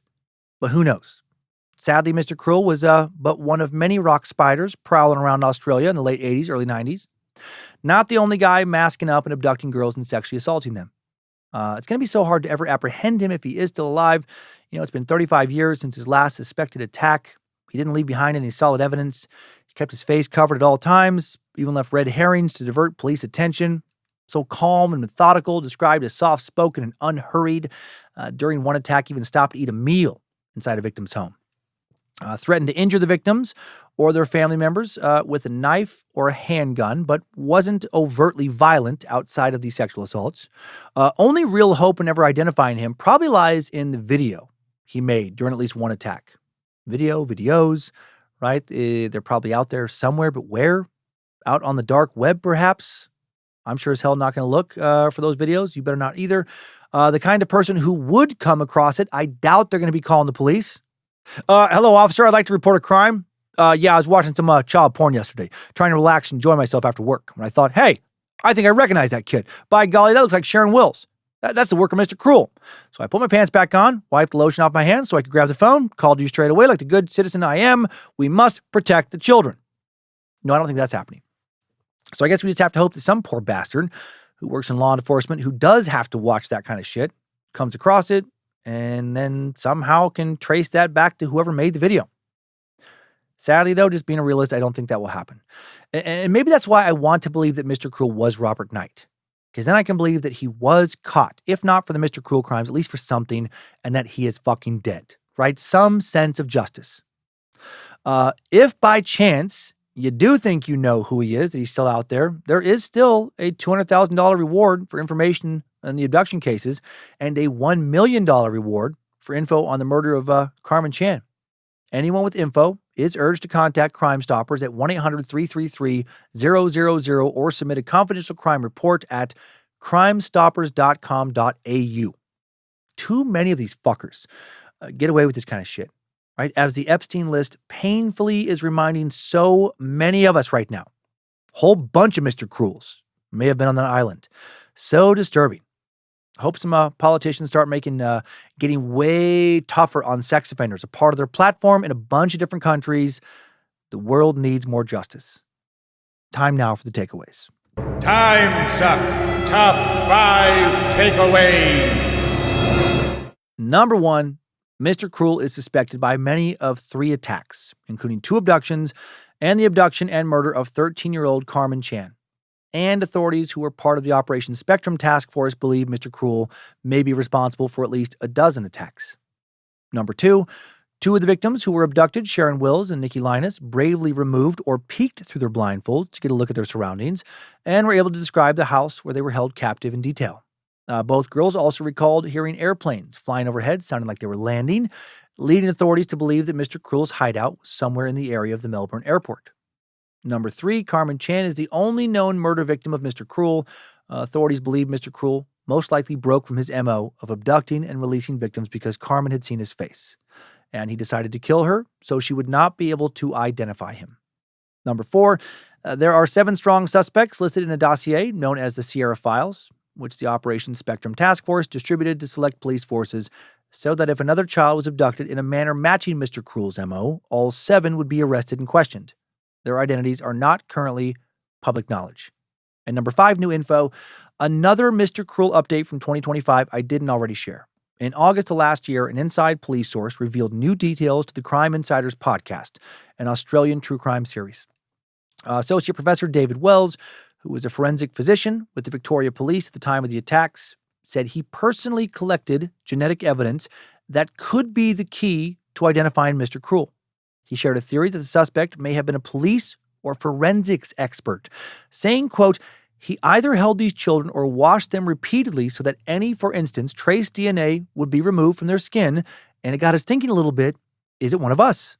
The level of sophistication of removing this evidence was such that it smacked of that. Wells said about the DNA evidence, it's something that might allow his genetic makeup to be identified, but you need someone to compare it with first. Another new lead was that Mr. Cruel may have had a back injury due to the way he moved.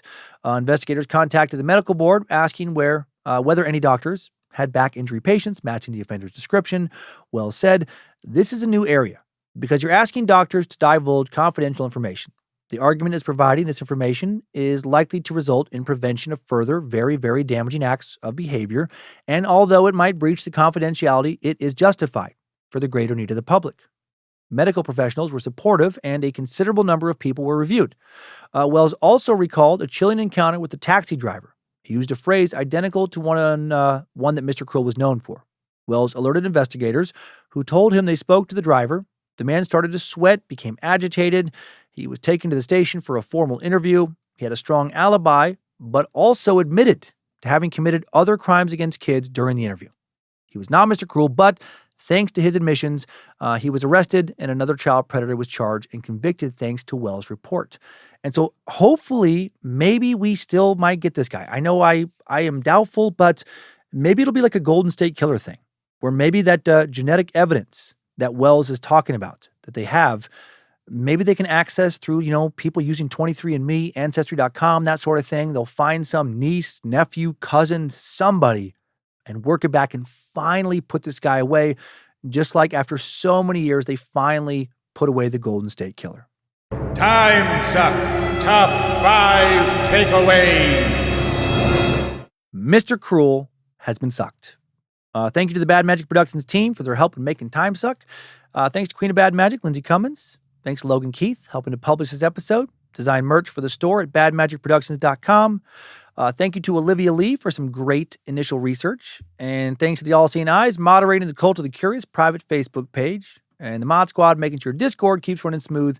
And the good peeps over on the Timesuck and Bad Magic subreddits.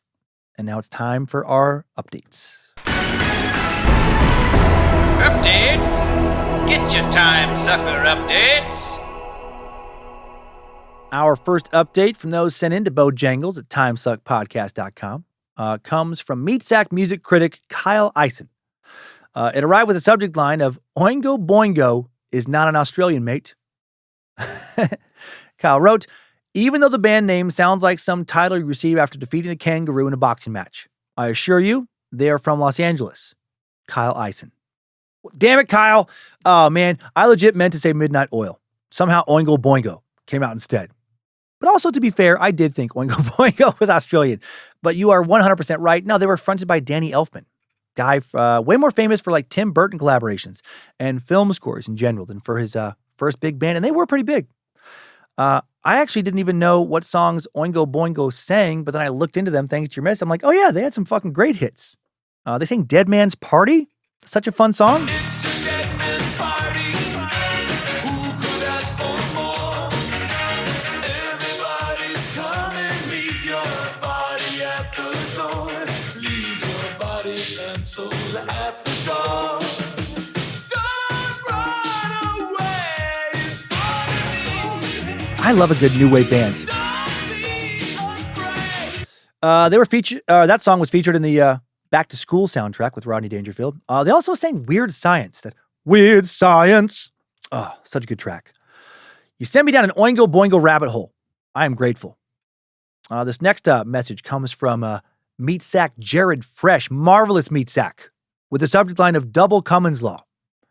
Hello, Lord of the Suck. Jared writes, hope you and the Suck team are doing really well. I have never had to say this before, but sorry for the length. I haven't really needed to write in before, because I'm good at pretending I'm smart, so I haven't really fallen for misdirects, and I guard my play-pause buttons very well to protect myself from Cummins Law incidents. However, I have to formally ask you to go fuck yourself, as you finally got me. To be clear, you and your wife actually got me, hence the subject line. A little background, I started my own general contracting company a couple years ago, and thankfully, it has been growing.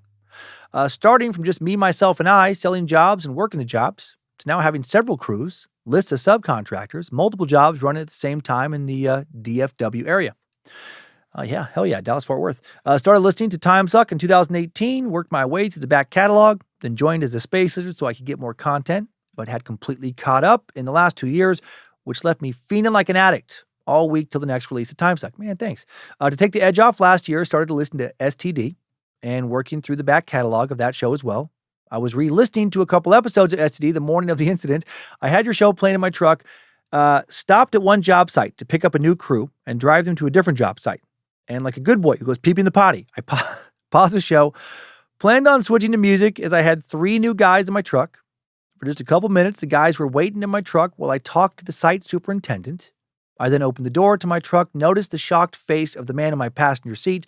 Panic quickly set in as I realized my speakers were playing the show. I quickly hit pause as I was getting in and then sat in uncomfortable silence with the 3 other guys in my truck. I pieced together that while I'd been out of my truck, one of the guys hit the play button on my truck screen, thinking that music was going to start playing. They instead heard you and Lindsay discussing how funny it would be at a mental institution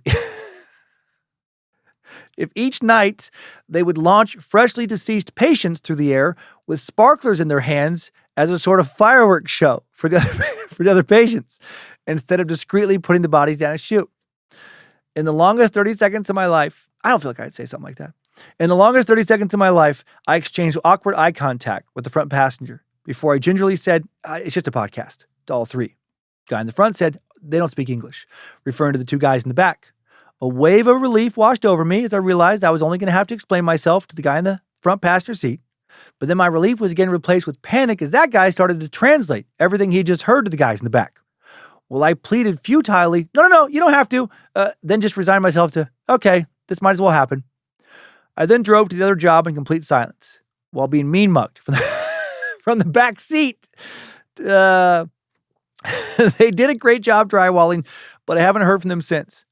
To be fair, if I met a new boss and they immediately talked about launching dead insane asylum patients in some sort of load the Greg scenario before I could tell if they were joking, I would be a bit wary as well. Love what you do, 3 out of 5 stars, fuck you, I will forever keep on sucking. P.S. I know you get some criticism for your harder stances on the death penalty and which people deserve or don't deserve it, or your joke about needing a death button, which can immediately burn all pedophiles / violent sexual offenders. But I would like to just say I applaud you for it. No easy way to segue into this, but I was raped by a grown man when I was 8 years old. He was a neighbor, knew exactly what to say to keep me from telling anyone. My family was very religious, and he told me that what happened made me gay, and in my family that meant I was going to burn in hell. So I kept it to myself, hiding what happened, even throwing away bloody underwear for the next couple days to make sure no one asked. I then doubled down in religion for the next decade. Leader of the youth worship team, going to every single event I could possibly go to try and prove I was not gay, even going as far as to join a church I later found out was a cult, the Church of Christ. Yes, that specific one. I got married as early as possible, started to drink to be able to sleep, which quickly spiraled out of control, led to a divorce by the time I was 23. The divorce ironically got me kicked out of the cult, because that too sends you straight to hell. Possibly the best side effect of a divorce.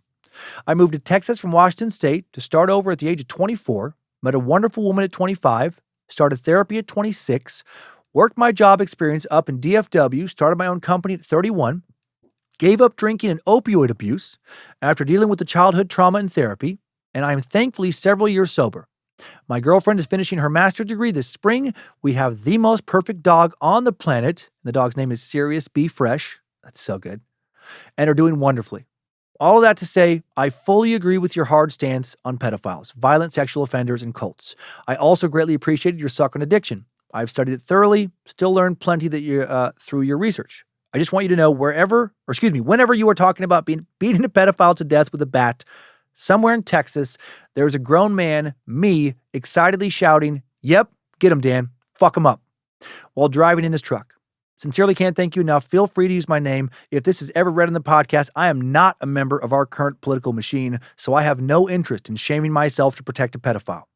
I'm also not a scientist, just a lowly contractor, but I'm working on your death button. I've done some research, found out pedophiles are indeed flammable. I know how to build a button. So I just have to connect those 2 dots. I'll keep you posted. Thank you, Jared Fresh. Fuck, that made me laugh so hard, Jared, at the end. I love okay, I found out, did some research. These guys are a pedophile. I've seen buttons. I can build one. So, I'm almost there. Jared, I loved your message so much, man. It started off so funny. Then you shared some tragedy. then you showed so much inspiring strength. Like, good on you. I know I don't know you, but I'm so fucking proud of you. I'm so fucking happy with how much ass you're kicking. I will always have a special place in my heart for contractors, by the way, too, just construction contractors. It's what my dad has mostly done, what most of his brothers have mostly done, what both of my grandparents mostly did for work. I spent so much time at construction sites growing up. I have so many good memories of snapping chalk lines, walking around with a framing square and a framing hammer hanging next to my nail bags. Hard work, right? And you deal with a lot of homeowners being wildly irrational and emotional about what they thought they had paid for compared to what they actually paid for, what they thought they were going to get compared to what they are getting. And to do all that, to succeed so well after what happened to you, man, fuck pedophiles. The way so much of this country has become so apathetic towards them is just so shocking to me, and it makes me fucking sick. I don't give a fuck if a politician is blue or red, left or right. If they are a pedo, I want them dead. I would love to volunteer to personally kill them all myself. Not because I'm actually bloodthirsty. I actually think I'm a big sensitive baby, to tell you the truth. And I think that's where that desire comes from. Because it breaks my heart to hear about the pain you went through as a kid, right? How it followed you into adulthood. You had to do a bunch of personal hard work on yourself because somebody else never did. If you get that death button figured out, please let me know. I want to be on your team. I don't fucking care if I'm on the bottom rung. I'll be the fucking lowly button assistant. Also, again, hail Nimrod to you. You're a fucking badass. Truly wish you nothing but the very best. And last one now, from an awesome Aussie sack, Trent Dole, who sent in a message with the subject line of Ned Kelly, hero or villain. Hi, Dan. After listening to your episode on Ned Kelly, I've been reflecting on the complicated legacy of Ned Kelly, and I find myself sitting with some genuinely conflicting feelings. As a serving Victorian police officer, I wear the uniform with pride. I believe deeply in the rule of law, in protecting the community, and in honoring the officers who came before us, including those who lost their lives in the line of duty. From that perspective, Kelly was responsible for violence against police, and that part of the story cannot be ignored or romanticized. But my connection to the story is also personal. I grew up in the very region where his adventures unfolded. As kids, we ran around paddocks and bush tracks, pretending to be bushrangers, reenacting the legends we had heard about. Back then, it was about imagination, rebellion, and the folklore that seems woven into the landscape itself. The Kelly story was a part of the cultural air we breathed. As I've grown older, and especially since becoming a police officer, that childhood lens has shifted. When you look at the broader historical context, the hardship faced by Irish immigrant families, the poverty, the tensions with authorities, the way the Kelly family felt targeted, it's hard not to feel some level of empathy for the environment that shaped him. At the same time, I now see more clearly the reality faced by the police of that era and the consequences of the choices that Kelly made. I don't see these perspectives as mutually exclusive. It is possible to stand firmly for law and order while also acknowledging that history is rarely black and white. Understanding the social pressures and systemic issues of the time does not excuse criminal behavior, but it does help explain how figures like Kelly emerged and why his story still resonates with so many Australians. For me, it is a reminder that policing has always existed within a broader social context. Our role is not just law enforcement. It is also fairness, integrity, learning from the past to build trust in the present. History can be uncomfortable, but I think it's healthy to engage with it honestly, especially when it forms part of both our professional duty and our personal story. As always, another great job by you and your team. Kind regards, Trent. Man, Trent, you are the exact kind of dude the world of law enforcement needs. And I know you're not alone. I have always hated the narrative that all cops are bad. That's fucking ignorant. That's just the stupid generalization. They're not. There have always been bad cops, like there's always been bad people in every field, like rock spiders who have woven into teaching or become religious leaders. But there have also always been good, empathetic, compassionate, yet fair, yet tough cops out there risking their lives for very noble reasons, and I applaud your worldview. History, yes, is nuanced, just like the present, and just like criminality and society's response to it. Thank you so much for taking the time to write in and sharing your very honest thoughts. Hail Nimrod to you as well. Sorry if I fucked up the pronunciation of any of Melbourne's 10 million suburbs today. Guessing you might work in one of them. And that's all for today. Thanks, time suckers. I needed that. We all did. Well, thank you for listening to another Bad Magic Productions podcast. Please rate and review Timesuck if you haven't already. Please do not abduct and assault kids this week. Odds are you won't get away with it. And why the fuck would you want to do that? Right, you fucking creepy rock spider? Just keep on sucking.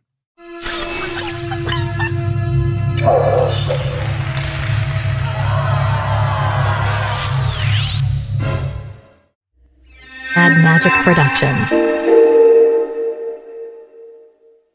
All right, let's end on some great news. I just heard that Lavelle has come up with a new Thrive Derma Fusion Technology Pedo Be Gone patch. You simply place a large 12-inch by 12-inch patch over the mouth and nose of your local rock spider, tie their hands behind their back, and then hog-tie their hands to their feet, leave them on the ground until they stop breathing, suffocate, and die. Pedo Be Gone. Or you can just use a roll of regular old duct tape if you want to save some money. If you're not thriving, you're dying! And sometimes if you're thriving, you're dying too!